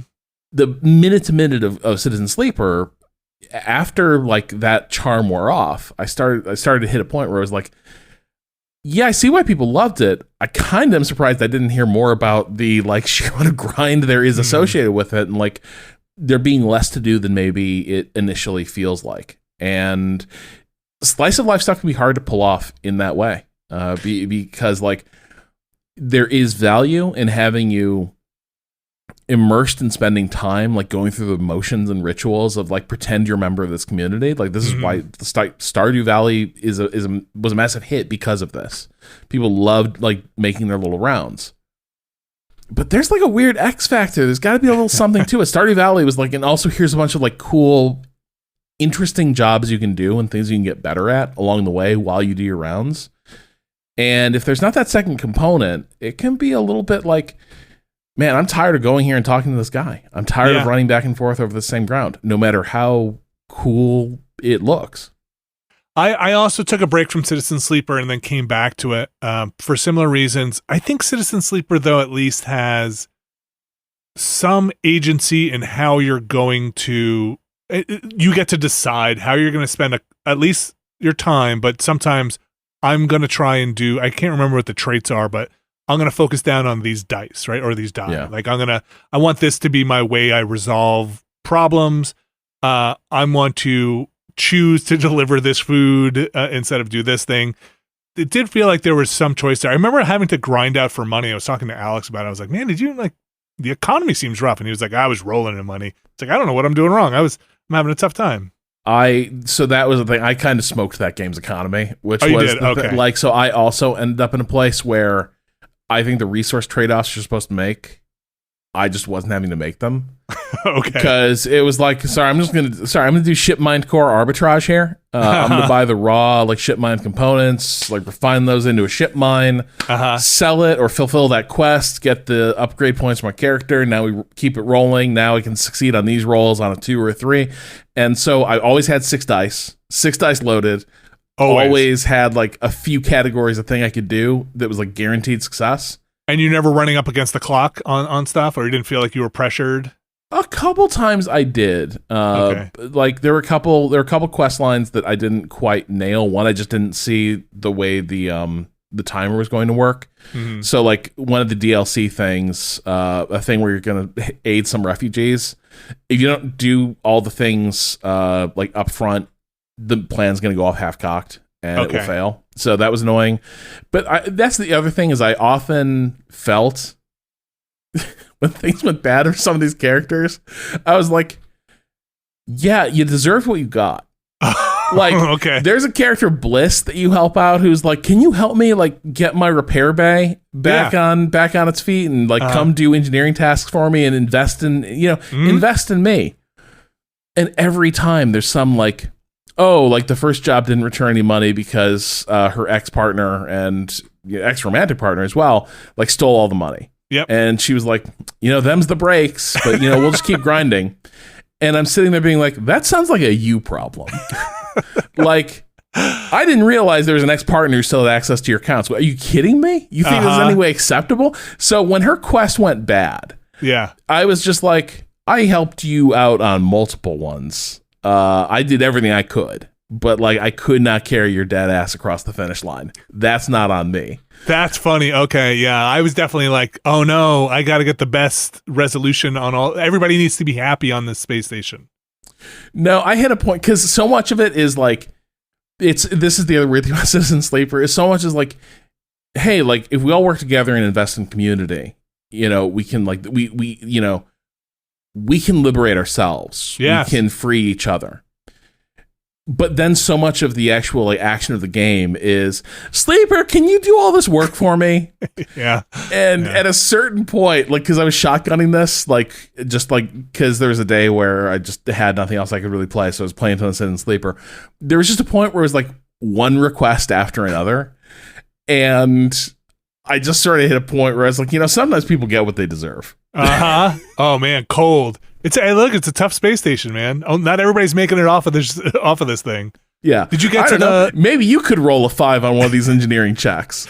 Did you get to the mushroom farms part, the back half of the ship? Okay, so you're pretty far in. No, so I've done like pretty much everything in the core game. I'm on the DLC now where like there's this whole threat arriving in the system. It's triggered this refugee crisis. Okay. And I think that's the other reason why it's less interesting now. I have maxed out my character. I have no more. I fulfilled every mission. Sure. So I just roll up to anything, deliver all the goods, and now it's like, I guess just wait for this timer. I guess I'll go like sling dishes at the restaurant. Right. It's fine. Yeah. So there's a bit of that. But yeah, like a lot of the stories are really, really cool. Yes. But you kind of wish almost there was a little more nuance in how you could resolve them. Like the one that really got me, I didn't like the box I was put in, was there's your buddy who wants to take the Libertarian space colony ship out to like a distant planet and leave the space station behind. Oh, I wonder if that's in one of the DLCs. I don't know if I remember that one. I think it's there from the start. Is it a Sidereal core Horizon is this like big like public works, like we're building the big colony ship thing. Okay. And he's got a cute little kid that you end up like you end up babysitting for her. This is the main thread. This is the He wants to get a pass to be on the ship. Yeah. And it's like the option I wish was there was like, dude, a Libertarian space colony is a bad idea. Like when it goes bad, when they're like, oh, we don't have the passes for you. This whole thing has been a bait and switch. I'm like, yeah, of course it's been a bait and switch. And by the way, it's a lottery, right? Yeah. Good, you're not going. Like, this is like, it will not be good. Yeah, but it's bad there. It's the whole station's kind of doomed as it is. There's no like, what are the choices? What else is he gonna do? I know, but I tell you, I don't know. The frying pan of the space station has to be pretty hot for me to be like Libertarian space colony is the place for me and my child. So like the thing I'm doing at the end there, you have the option to not tell me you got the pass, which I felt like was probably the smart thing, but it seems really condescending. The ending I'm going to choose is like, all right, I'll go with you. Yeah, because I'll be working for the spy, and I'm going to be like reporting back on what these libertarians are up to. I can't remember what I did. I might have sent him off, and then there's I can't remember exactly. There's like a whole other thing with the mercenary and the mercenary ship. I can't remember. There are a lot of like, I think there's at least like 3 big ways to wrap it up, right? I think at the end. And you have the option to become one with the fungus. One with the fungus. That's the fungus mind. Yeah. And then there were the 3 DLCs, which I did not play. The Flux, Refuge, and Purge. And I'm midway through Refuge. Okay. I did like it. I think it's a neat game. There are definitely points. I also went away from it for a while and then came back and like, I'm gonna wrap this up.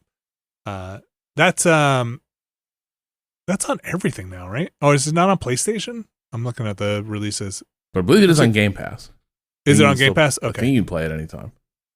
Citizen Sleeper. How are your Balatro runs going? So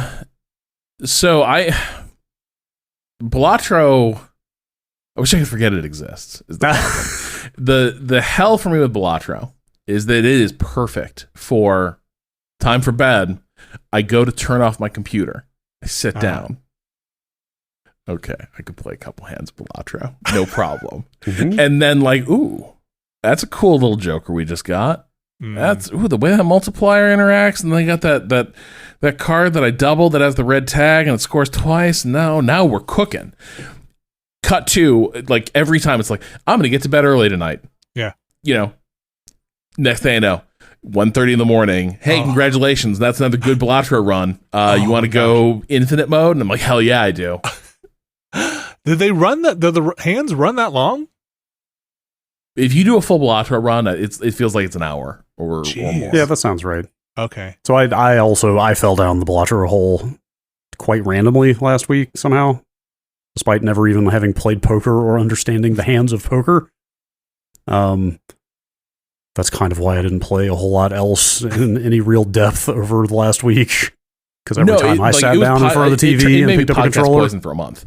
What's that? It made me podcast poison for a month. Yeah, because it was like, what have you been playing? Balatro. Yeah, Tell about the sick run I had. Yes, and I am conscious of the fact that there's nothing I can bring to the conversation about Balatro that hasn't already been said. But like, yeah, it's this game. This game is as good as I can remember any game being in recent memory at letting you think you're getting away with something. Like that's like the key in this kind of game to me is like, oh, this shouldn't be possible. Like this combination of Jokers I got what do you mean I am now like regularly slinging like X8 like times 80 multipliers? Oh, like you got one over on the game. Yeah, like yes, that's exactly you got some what magic combination that right. It feels like, and because they start hitting you with, again, I don't know poker terms. What, blinds is blind the term for like using them anyway. That doesn't surprise me. But that's the name for the goal per hand, right, or per match, right? Yeah, each trio, each level basically is an ante, and each round in the level is a blind. Right. So like the blinds, initially you start hitting some that like you're just like almost instantly on your first run, like how the fuck am I ever supposed to get something like that? There's no way. Like I'm not getting a tenth of that, and then the jokers start coming, and then you start comboing them in weird ways. And yes, I mean everybody knows why it's. Well, so that good, is also like, partly, I think, the like genius of it is that the deck is stacked against you until you start unlocking. Like there's a few sacrifice runs that you're gonna unlock jokers, and then you're gonna have the raw material to advance in the game. I still have not beaten like my. Here's the real beating the game is probably if I beat ante 11, because that is where the numbers you need to beat to progress. Enter the like several 100,000 of points per hand to get out. And I haven't made it through there. I've never like I can easily beat a run, do 8 antes. That's no problem. But getting beyond that is really, really hard, because the thing I haven't really figured out is how to supercharge that, where you are, without breaking a sweat, starting to generate hands that run up the score to like 1 million. And that's not, I haven't quite gotten there. And I think part of it is that is where you start needing to have the discipline to completely commit to your strategy of, I am somebody who always, like, my sin in every game is that I want to run a character who's like multi-class. Like, I want to, like, I never want to be boxed in to only one way to solve a problem. And so when I play Balatro, I'm like, I want to diversify my portfolio of hands that score well, just so that, like, you know, if I didn't draw to the straight, maybe I got a full house here that I can bail out into and win. But it feels like Balatro, like, really get the most out of it. So to play the best, you have to be pretty early on saying, I'm going to win this game on a pair of aces. And that is your game. Or lose it, right? Or be like, this just wasn't a run, but maybe that 1 out of 50 runs is the one that you get it. Well, that was the thing. Frank Lance wrote a really good piece about this, talking about Balatro is more of a slot machine than it looks like. That is, like, that's the other part of it. Is a great game. It's genius, but, like, part of why it is so sticky, part of why people are so, like, mesmerized by it, is it really masks the degree to which it is a slot machine spitting out results. And so that, like, oh, you feel like you're getting away with something. That's because sometimes the game just gifts you two perfectly complementary jokers that just like crack the thing wide open. And if it doesn't do that, and if that just hasn't happened by like ante 5, ante 6, you're in deep trouble. Even if you're playing well, you just haven't gotten the synergy options that you need. And the game, it always feels like I should have played better. But should you have? Could you have? With Balatro, it's less clear. Yeah, I mean, that reveals like both the brute force and luck that is inherent to this kind of roguelite, right? You know, like the run-based game with progression, like you say, if you don't have the right jokers when you first start playing this game, you're just not going anywhere, right? And like you do have to both put in the time to increase the pool and then get lucky enough to pull the right ones. But it doesn't quite seem like that right off the bat. And yet I don't care. Like when that number goes up, I'm just like, hell yeah! Like the coins are falling into your hands. It's like, woo! I was not expecting like the visual flair to reinforce the feeling, the dopamine release as much as it does. Like it looks and moves well. It looks good and moves well, I should say. It kind of sounds like a Vampire Survivors ish level of hitting parts of the brain. Of like, oh man, the lights, the flashing, the casino vibe. I got this combo that breaks the game somehow, and I've got to keep going. It really, though, I mean, what it really comes down to is just watching that number grow out of any proportion to what your performance makes it seem like it should. You know, like, oh man, I just scored 10x what I thought I could possibly pull off on this hand. Like, goodbye, let's move on. You know, it just numbers going up, man. Speaking of the numbers going up. I think I'm going to end this game part section here with just saying Final Fantasy VII Rebirth.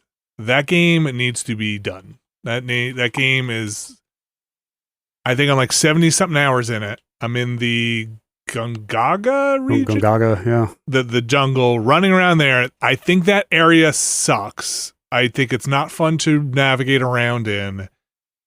And I just feel like it is starting to be a black hole of time for me. Like it's the game I want to finish and I want to see what's going on in it. But I could condense the major narrative points in that game to 45 minutes. Like it is. I think, look, that's what this game is. Everybody knows it. This game is minigame central. This game is checklist and minigame central, and there's been a ton of that stuff. It's mostly, for me, Queen's Blood all the time, playing my Queen's Blood. I love that game. It's great. Building my hands. But I've just started pulling up guides at this point to be like, okay, what's the min-max dialogue choices here for each character? Like, what do I need to pick that's the right character choices? I'm not doing this again. I want the best. Show me the best. Show me everything. Like weapon load. It's gotten so confusing with like so much materia, party makeup. The gameplay itself is like spinning out of control in some ways. And like, oh my God, there's just so many ways to configure a party to do this stuff. I just at this point, I feel like I'm holding on to like I'm bussing tables and have so many dishes in my hand and be like, this just has to be over soon. We just have to be done. Let me just put these down. And then I look at my hour count and I'm like, talk to other people. And I'm like, yeah, we're like halfway through. I'm like, what the hell? What are you talking about? How is that possible? So maybe I'm in a rough patch. Don't worry. Don't worry. Square Enix just posted another giant loss. So let's just assume the third installment is going to be like half the length now. I think we've talked about it before. Maybe common sentiment or the sentiment going around is that it is bloated, and I'm probably not doing myself any favors by trying to checklist off everything in a region. You know, obviously that's on me. The combat stuff is not hard. I'm still on normal so far. But that game needs to get moving, man. I might, and I keep saying this. I've said it for like 3 weeks. Just move through this region. Just get to the next part. Not do everything in it. I don't know. As an observer from afar of this, like the vibe has been so different compared to the first one. Like the first one, it feels like everybody dug. Like, wow, there's so much more to unpack and explore with that first act of the game, and like the slice of life stuff in the city, and connecting with all your new buds in Avalanche. And it just feels like the second leg doesn't have any equivalent of that. There is nothing that needed this level of unpacking, so it's just like filled out with mini games. But it feels like the first game had loads of narrative momentum and then a ton of side stuff you could do, but like there was always that narrative momentum sort of pulling you along. And this one, when I hear people talk about it, it's like, yeah, I'm just lost in a fog of mini games. This one definitely, okay, so the first one, I got a little bored of being in Midgar. I mean, the same area over and over again. And this one does have different areas, but you're right. There was always a narrative stake in the first one, where it was like something's going on, even if it felt like nonsense. Something's going on. This one feels like you get little nuggets of narrative in between finding all of the life springs, finding all of the materia things, exploring all the areas. And that's just what this game is. And I don't remember Final Fantasy VII, the first one, well enough to know what the hell I was doing in that game the whole time. But sometimes a game you're like, it's time to wrap up. Let's go. It's sorry, the party's over. It's time to go home. Let's just get there. And I feel like I'm there with 7, at least what it feels like now. My party, I don't even want any more party members. I'm like, I'm good. Like, I don't want any more party members because I've spent so long training up I'm still using Barrett, Tifa, and Cloud, and like I don't want to relearn anything. It's been 70 hours putting the right materia in spaces to be like, they function as an awesome team. Anytime they force me into a different team, I'm bummed out. So I don't know. I'm going to keep going. There's no shame in the beeline. Yeah. point yourself in the direction and go. I think post game, I'm pretty sure you could just go back and mop stuff up too. So I see people out there saying they put 200 hours in to get the platinum. Yeah, I'm not. I think we've talked about it before, Brad. Like once I see credits, I kind of put a game down. I'm not doing. If you're not on the way to making me overpowered for the end boss, what am I even doing? Yes. All right, Fallout 76, another game that came out, 2018 ish, is now seeing an amazing run. Let's call it even a third or fourth life now with Fallout series, bringing a lot of people back to the table. Rob, you played Fallout 76 for a revisit or for the first time? For a revisit. Okay. We streamed it a couple weeks ago, and it didn't go well. I think part of it was we were trying to, let's party out. Let's go on a little Fallout 76 adventure together. Game doesn't lend itself to that at all. It is really hostile to, especially maybe it's different with later game quests, but we were picking it up from near the start. And it Did you do so the much. Yeah. Did you do the make new characters? Yeah. Did you do the start at level 20? Or did you start from level 2? That's do they let you do that now? I think we opted in to do the accelerated start. Accelerated start. Okay, where you get they have loadouts, Brad, where you can start at level 20 because I think that's where some of the Brotherhood of Steel quests begin around that level, and some of the they probably want to sell you the expansions as well to get you moving in there. So they do have a start at level 20. But sorry, go ahead, Rob. So yeah, accelerated start. Yeah, but it doesn't the way the quests are structured. First of all, the way they manage parties, everybody advancing the quest, is really bad. If the party leader goes and does the thing that triggers the next leg of the quest, everyone else in the party doesn't trigger the next leg of the quest. They have to go in and talk to that NPC themselves and do so. It's like everyone go into this bar and talk to the NPC and have this conversation so you can progress. So we can progress together. Which is not how partying up in an RPG should ever work, but it does work that way in Fallout. The other thing is that, at least in that early stage, it's kind of still a janky Bethesda game. We had enemies bugging out, and the combat didn't feel real good. And so it's this weird thing, because I feel like from the start, there were people who just loved Fallout 76, and they're like, you just don't get it. And I guess I'm one of those people. I'm like, I don't get it. It doesn't feel like a great RPG. But I think there was stuff in that game that really filled out a lot of enriched the Fallout setting for a lot of people who really invested in it. And I think if you're signed up for that, it almost feels like you can treat Fallout 76 as a really engaging, Wikipedia with guns. And that'll be a good time. But I think if you're sitting there being like, let's play an RPG with friends, I'm not sure it's good. I'm not sure. I came in, I was high off that Fallout TV series, which I really liked, and I was like, give me more of that. And Fallout 76, it just didn't click for me. Well, stay tuned for our Fallout 76 stream coming soon.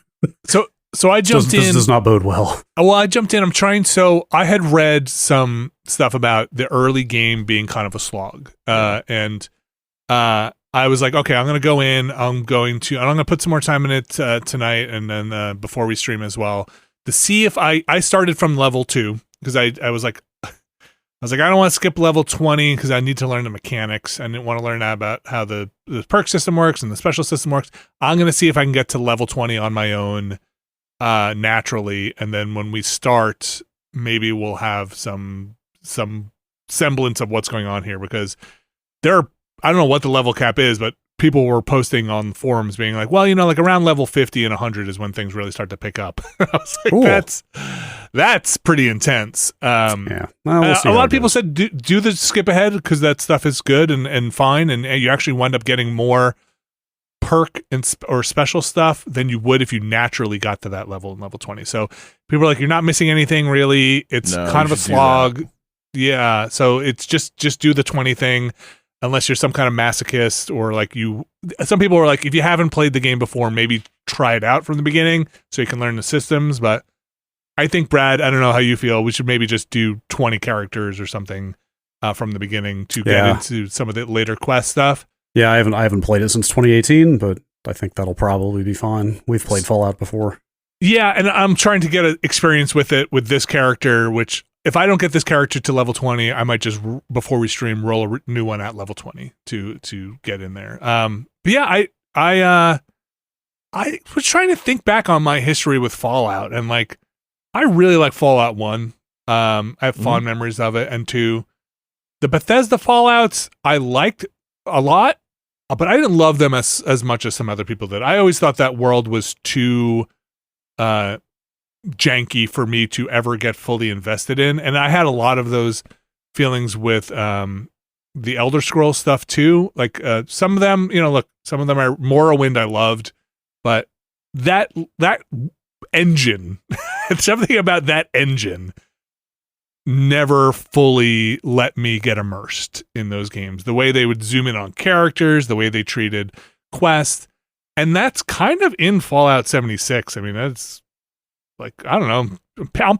I'm still doing a stupid thing. I'm picking up every lighter and broken. It's still in piece of glass. Starfield. Oh yeah. Yeah, right. Yes. Like it is they have like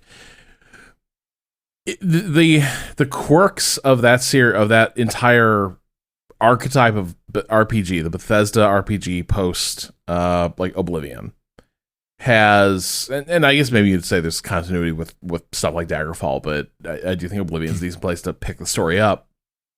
Like, it hasn't discouraged these games from being massive hits. People love them. They get over it. But if you don't mesh with it, those quirks become more grating each time around. Like it is, like for me, that was partly the issue with Starfield was I can't believe how hostile this often feels, and how often my experience feels incredibly mediated by what feels like kind of a hacked together way of interacting with the world. Yeah. I feel like the inflection point that they finally have hit, probably around the time of Starfield, is that now they are starting to lose people who did mesh with those games previously. You know what I mean? Now it's not just people who never fully got on board with their stuff that are bouncing off. Now it's people like me, like a bunch of people who are like, okay, the magic is gone now. Like it's officially one too many of these with these same problems. I think the thing I've liked about, to give Bethesda their credit, there's always like a 20, for me, there's always 20% is too low, but a handful or a decent amount of really good storylines that you're like, oh, this got funny or dark or weird in a way that like, this is the good one, right? This is, you got to play for this storyline. And then you do like a bunch of other quests and you're like, I'm going to go do the same ruins over and over again or this, whatever. But it's your Dark Brotherhood, right? It's that's what everybody always pulls up, right? Yeah, but like, Westline. I feel like in Starfield, I in the time I played, I just never hit that storyline. That was like, oh, I see. It has the potential to have these kinds of fun things in it. Yeah, I saw a couple of those floating around. I can't remember off the top of my head what they were, but spoken in the same kind of tones of like, oh, you just got to do this faction's quest line. That's the good one or whatever. But like when it gets harder and harder to get to that point with each game, maybe that's not going to happen. I will say about our Fallout 76 stream really quick, in my defense, or maybe as a preemptive apology. I'm like Rob, like we're only 5 episodes into the Fallout show, but I'm pretty into it and kind of just wanted more Fallout. But the other thing is I like a redemption story, and people have been talking about this game kind of in, not in the same league as No Man's Sky, but kind of in the same context of like, no, you don't understand, it's good now. And I kind of want to see if there's actually anything to that, or if it's just people that are too deep in. That's right. It's the people that are justifying their...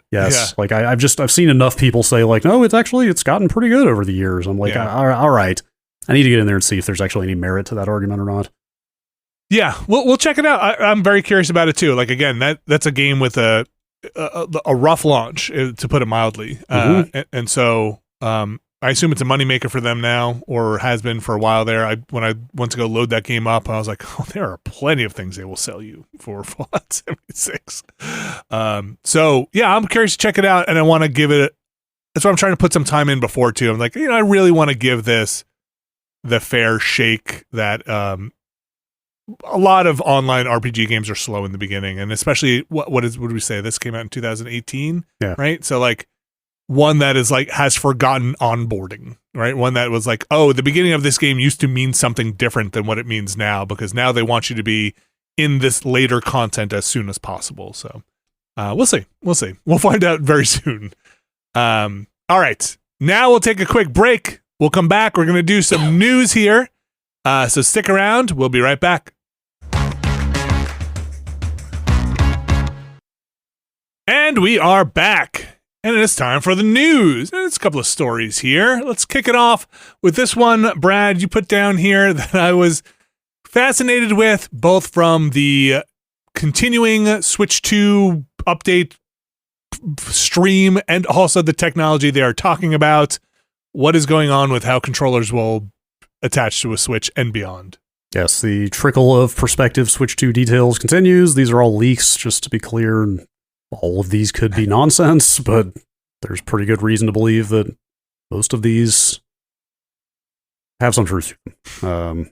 These are coming from both a Spanish games website called Vandal and also MobaPad, who is a Chinese accessory manufacturer, who are divulging a bunch of details this week, mostly about the controllers on the Switch 2. There's a bunch of little details that are in here that are interesting to know. For example, they are saying that existing Joy-Cons and the Pro Controller probably are going to work wirelessly with the Switch 2, which is not something you would expect out of Nintendo necessarily. Backwards compatibility on controllers. The bigger one, what if your Joy-Cons attached through electromagnetic suction technology?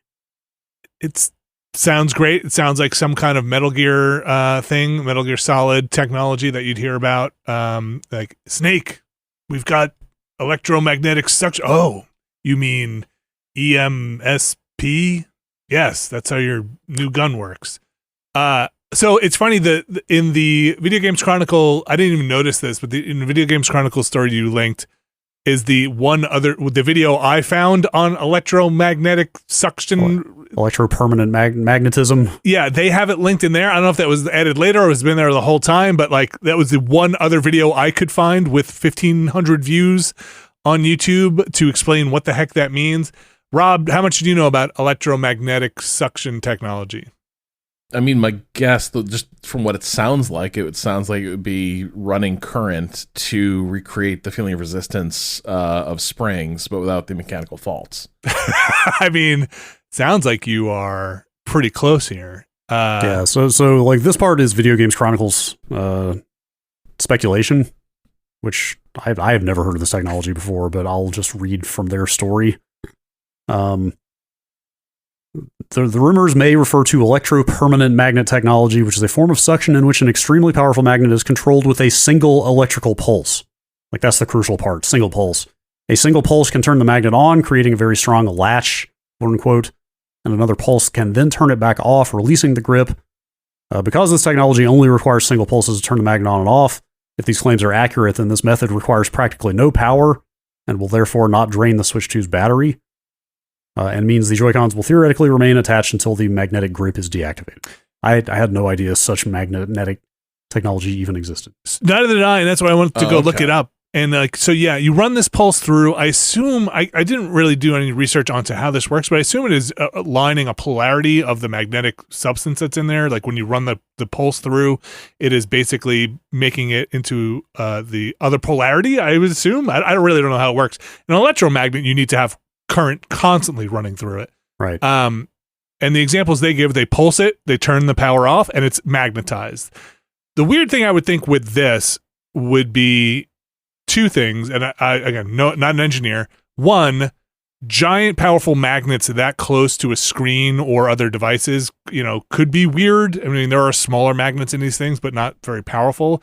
I would think that would cause some kind of problems with other things in this device. I don't know.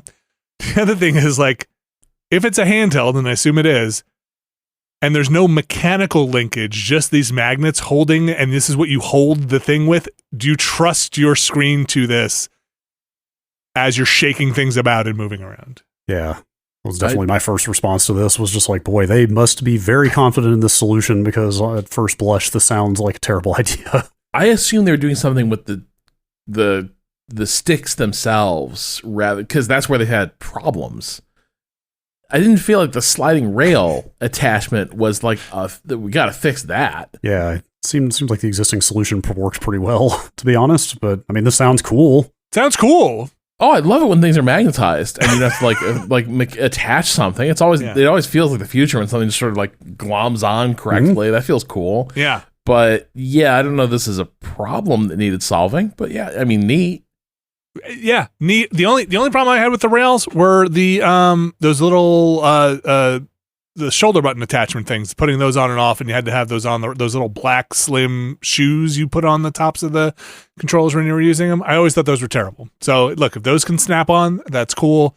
But yeah, the rails I did not have a problem with, and I don't know if, again, without a mechanical connection there, is that screen just gonna just flop out when like snap those things off? I mean, these magnets seem pretty cool, but don't put it near your hard drives. I don't know. Is it just don't turn these on without? I still fear for old platter hard drives where you put a magnet near them, you're just gonna dump all of your data off. I assume that's not a problem with solid state memory solutions. Otherwise, this would I assume also there's like just if it can never strike at the correct angle to create the magnetic interferences that cause like data loss, like sure, because it's not guaranteed. You know, a magnet near hardware is not a good idea, but it doesn't necessarily mean you're doomed. You kind of have to get it wrong. So I guess like if they're perfectly controlling that field, yeah, sure. But yeah, it's just an odd very high-tech way of solving a problem that seemed perfectly solved for a system that had other issues. Again, I'm like, if this has been about, and we figured out how to solve forever Joy-Con drift, it's going to be electromagnetic centering force and all that. It's like, cool. Now you've solved a problem that people have. But this is kind of one of the neater features of the Switch, is just sort of snaps together. Yeah, the only thing that comes to mind is that those rails do take up space, and so if they're just trying to eke out every extra millimeter in the form factor they can for other stuff, then this could save some space that way. Yeah, or maybe there is some modular thing that they want in the Switch 2 design. They're coming out with other accessories where these controllers need to snap into other places that don't have rails, or they're doing steering wheels. They're doing all these other things for accessories that it would be cool to take these off and you put other controllers on that don't have rails or something like that. Like maybe there's something in the accessory, or maybe this rumor is BS and that nothing happens with this because it's still rumor. Speaking of Nintendo, Brad, and Gary's mod, which I'm speaking of now, you wrote this down as Nintendo being Nintendo, which can only mean one thing: a lawsuit. Yeah, or threat of legal action, cease and desist, what have you. I don't know if the makers of Gary's mod have said exactly what form of contact they had with Nintendo. They did in the article. They did confirm because there was. Sorry, I totally forgot. They were DMCA takedowns. Yeah, are what they received, which is like probably the lightest form of, hey, stop doing this. You could receive, or it escalates to something more threatening. And they did confirm that it is actually Nintendo and not trolling or third parties. Yeah, I mean, to cut to the chase, Nintendo has asked / demanded that Gary's mod remove every bit of Nintendo-related user uploaded content in the game. Yeah.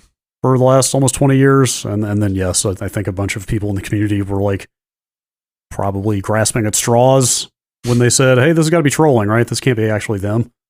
It was them. Yeah. Any Gary's mod fans in the house?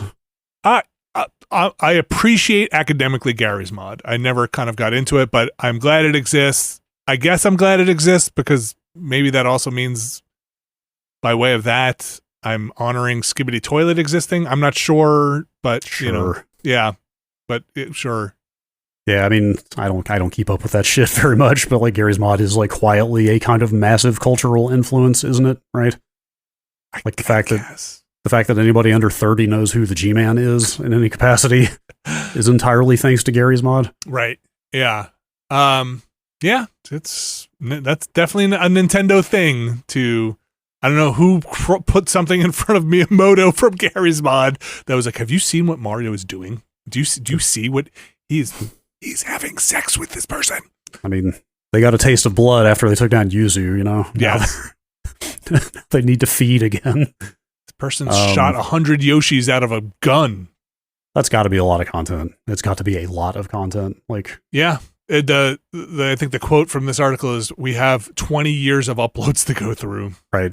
Yes. The part where he literally says, if you want to help us by deleting your Nintendo-related uploads and never uploading them again, that would help us a lot. Yeah. Yeah, seriously. Help them that's out. Probably a lot of stuff to go through, but that's kind of a bummer, even though it's what Nintendo does. Yep. Another piece of news here that I was very excited to see, and kind of the ongoing, I guess this is a little in the Switch 2, will it not realm. The PSVR 2 on the PC, will it not? Yeah, I mean, it seems like it will, but how will it? Vinny and I are maybe the only people that care about this on the earth. I'm being a little hyperbolic there, but not much. But I can't help following the story. PSVR 2, as Sony has announced, is they are exploring some form of PC access for that thing, but like what form that's going to take has been a very open question. A lot of people have theorized you would just be streaming games from your PC to your PS5 with it, which is not ideal. A minor update has happened with the firmware on the device, which I have to mention here. Who knows exactly how it's going to play out, but they've made a change in the most recent firmware of that thing that now exposes that thing as a VR headset on PCs. Like when you plug it in, Windows now sees that thing as a VR headset. Where before it was a monitor, right? Yeah, like before it just showed up as a kind of generic display, a generic monitor, and you would just kind of see the video output floating in space like a like VR does when you get non-VR video into it. So to be clear too, this does not mean there's a compatible driver for the PSVR 2. It's just that Windows is now saying, oh, whatever firmware happened there, it's telling me it's a VR headset. Right, I don't know how to control it or communicate with it. Right, but Sony elected to make that change for some reason. Who knows why exactly? But they actively went and did that. So there's got to be some other shoe that's going to drop on this. Like, yes, they would have to write a driver. You also are going to need an adapter to use it with the PC, which, from the looks of things, might be as much as another cheap headset. There's a long way to go before Sony is just full on like, hey, you can plug this thing into a PC and buy our games there. That's the hope for me. But we're one small step closer to that. Yeah, Rob, I'm vulnerable to the pitch. Like, okay, right? Because like I love Gran Turismo, and so I have heard that their VR version of that is genuinely like it's a transformative experience. Because VR has always been good, like putting you in a cockpit. That's always been one of his best use cases. Is like, you ever wonder what it'd be like to drive a car or fly a ship? Hell yeah. It's been the other stuff that's kind of been tricky. So like, but man, like it's always been tough for me to justify like $600 to play Gran Turismo, but like cooler and different and kind of nothing else. Yeah, if it's a pretty good VR headset that works on PC, now you've got expanded options, but it all depends on how much that adapter would run. Yeah, it's tough to say. Do you hear that, Sony? You've got another possible sale here to get these drivers out. Yeah, they've got a lot of stock sitting around that they need to move. Also, I'm still assuming the worst about this whole situation until I am pleasantly surprised otherwise.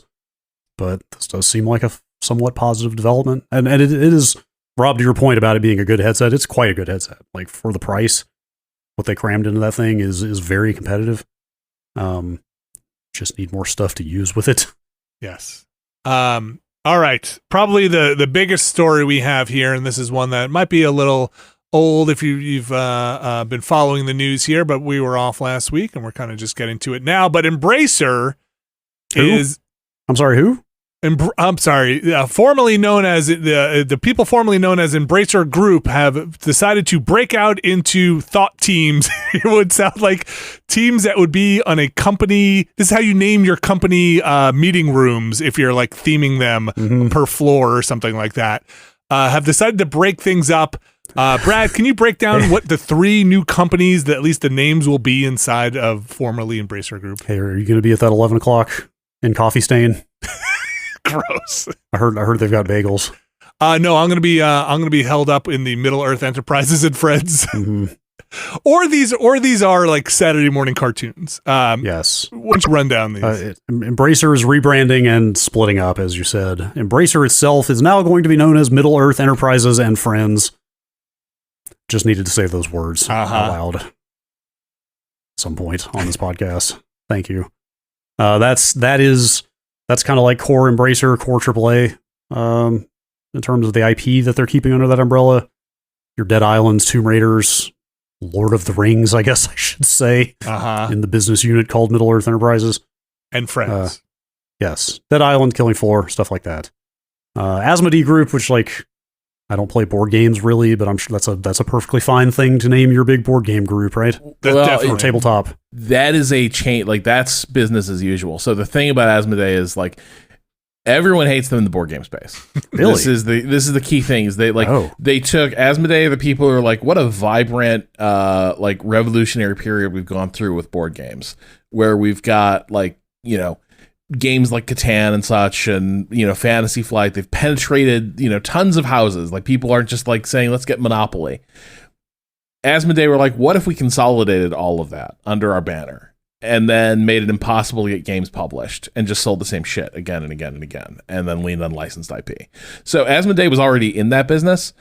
Embracer acquiring them was like a monopolist acquiring another monopolist. Them spinning off Asmodee is just like, yeah, no, you guys had a good business, it turns out, better than we did. So Asmodee Group just return doing what you're doing, except now take all this debt out of the company with you, because you are the only people who have a business plan that can service that debt. Mm. Oh, well, Asmodee. Well, good news. They will be listed publicly within a year, so if you want to become a part owner and contribute to that. Coffee Stain and Friends is the last one, which I guess you might as well say is their indie arm, or the indie group, because that's your Goat Simulators and Satisfactories and Teardown and Valheim and Wreckfest.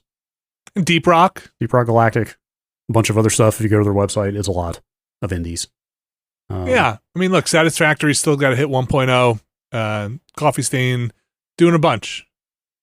I mean, honestly, the Coffee Stain and Friends Saturday morning cartoon is probably the one I would watch the most. That's it's got the most interesting stuff for me in there. I wonder how the Asmodee stuff, do those digital versions sell well? I assume they do. Like the digital Ticket to Ride, or, you know, my understanding is, well, when I feel like it's tough to say, because, like, iPad is no longer trendy, right? It just is a thing that people have or they don't. It's a big market.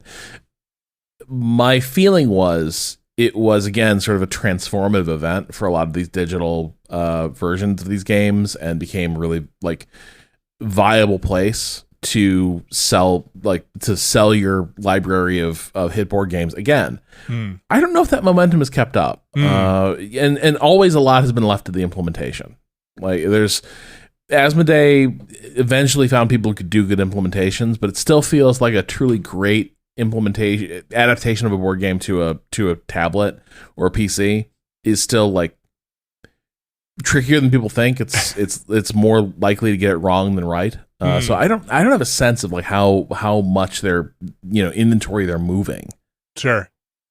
Brad, what does this mean for Embracer in general? Are these now arms? Are they wholly owned subsidiaries? Are they, I mean, you said, like, the Asmodee Group is going to have share listings within a year. These are being spun off and are going to be publicly listed separately as separate groups, separate companies. I'm not enough of a public finance guy to tell you, like, is there some kind of umbrella over all of this in some form still? I don't know.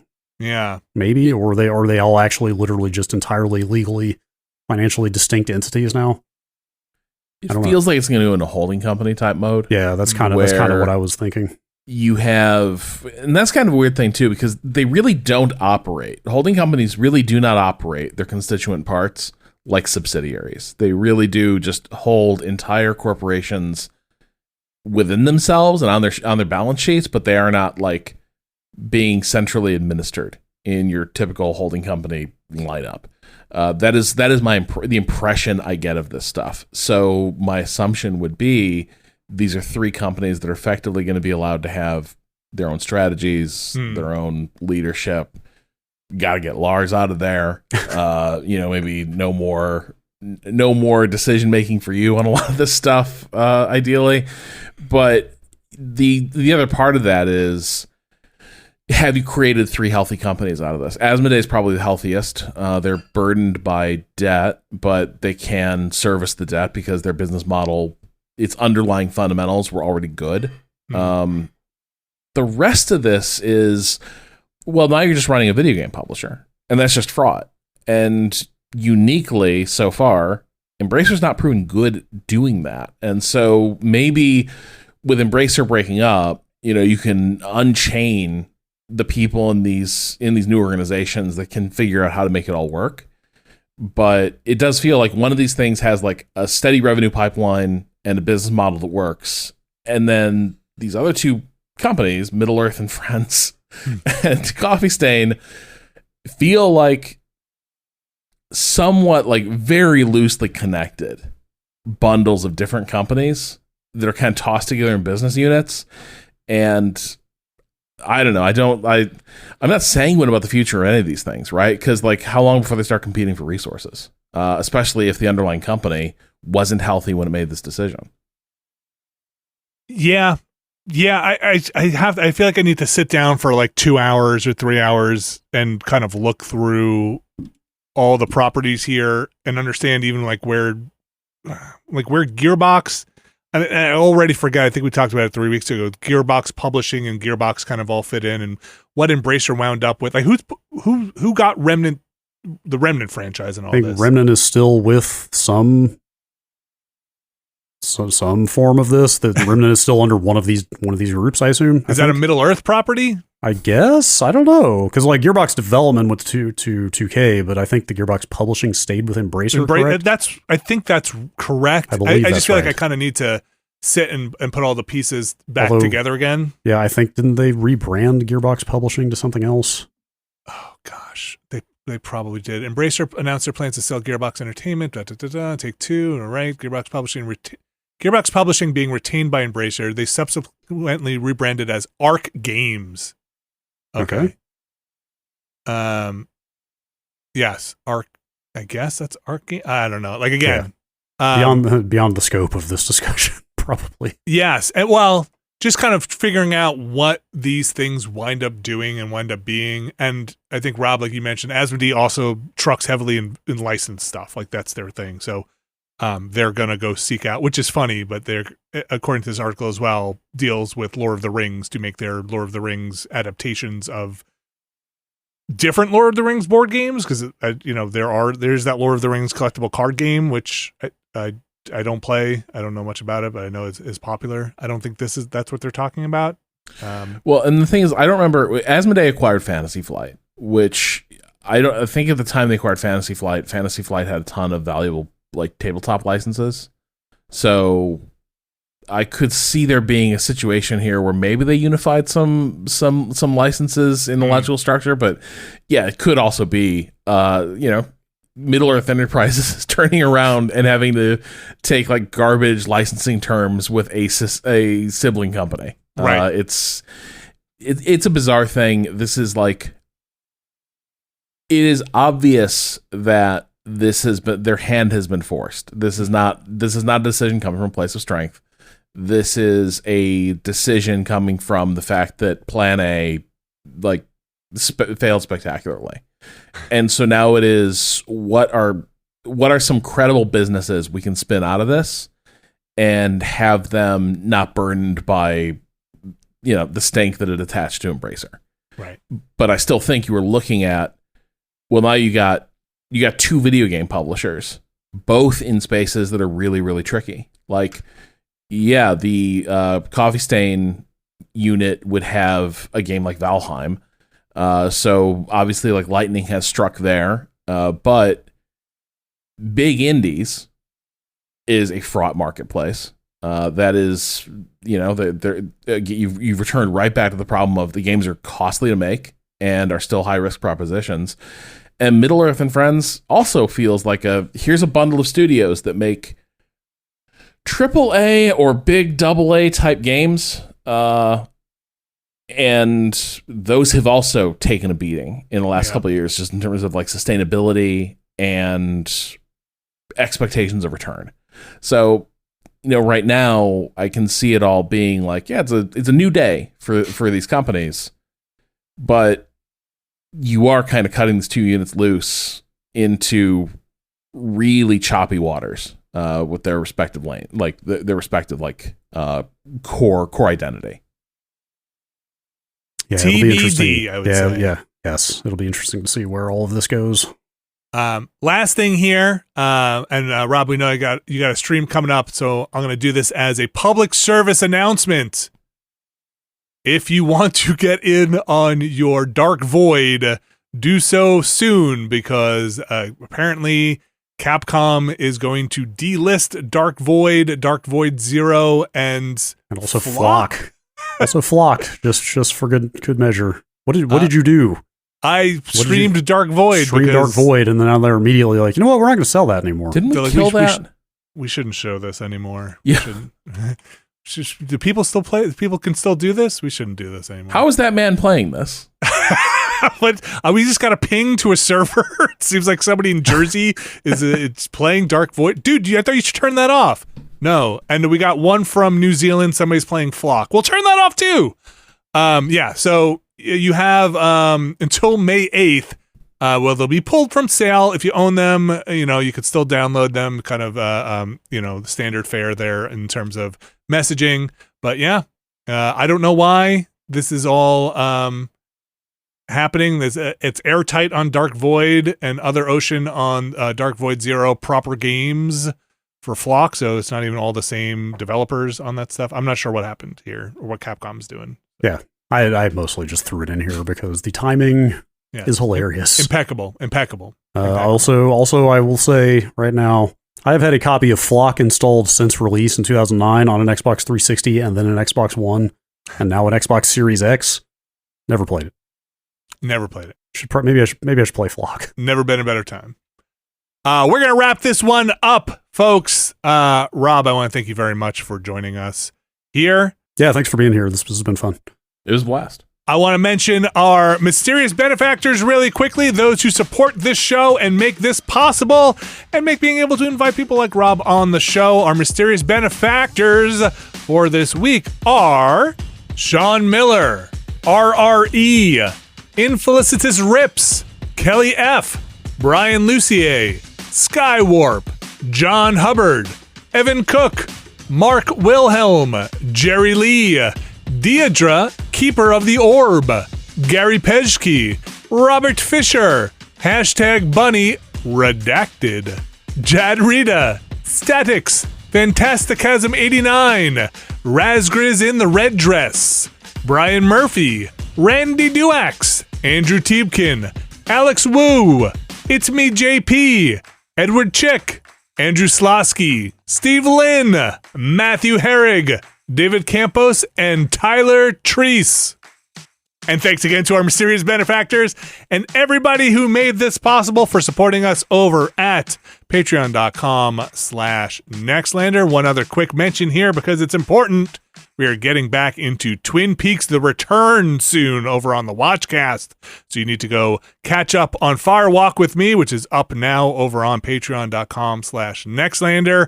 And we're going to get to The Return, not this coming week, but the week after. We're taking a little bit of a break there, and then we're diving right in. Rob, what are you going to stream in like 2 minutes? We are going to stream Content Warning. Nice. We had so much fun with the just barely controlled chaos of Lethal Company. We're looking for more stuff in that wheelhouse. And anything else? Where can people find it? Let you do the pitch. Oh yeah, you can find us on twitch.tv/Remap Radio. You can also find us on YouTube at Remap Radio, and on all socials at Remap Radio. So yeah, we just wherever that handle shows up, that's where we are. Except it turns out, apparently there's an imposter on Discord. Somebody grabbed that handle on Discord and is like, "Yo, I'm Remap Radio," and we are monitoring the situation. And tune in for the podcast wherever only the finest podcasts are found. Only the finest. And Rob, anything else you want to pitch? Because you got your fingers in a lot of pies. Truly, I think if you did not find your Star Wars thirst sated by our long excursus into Star Wars discussion, I do a show with Austin and Natalie Watson, Ali Akampora, A More Civilized Age.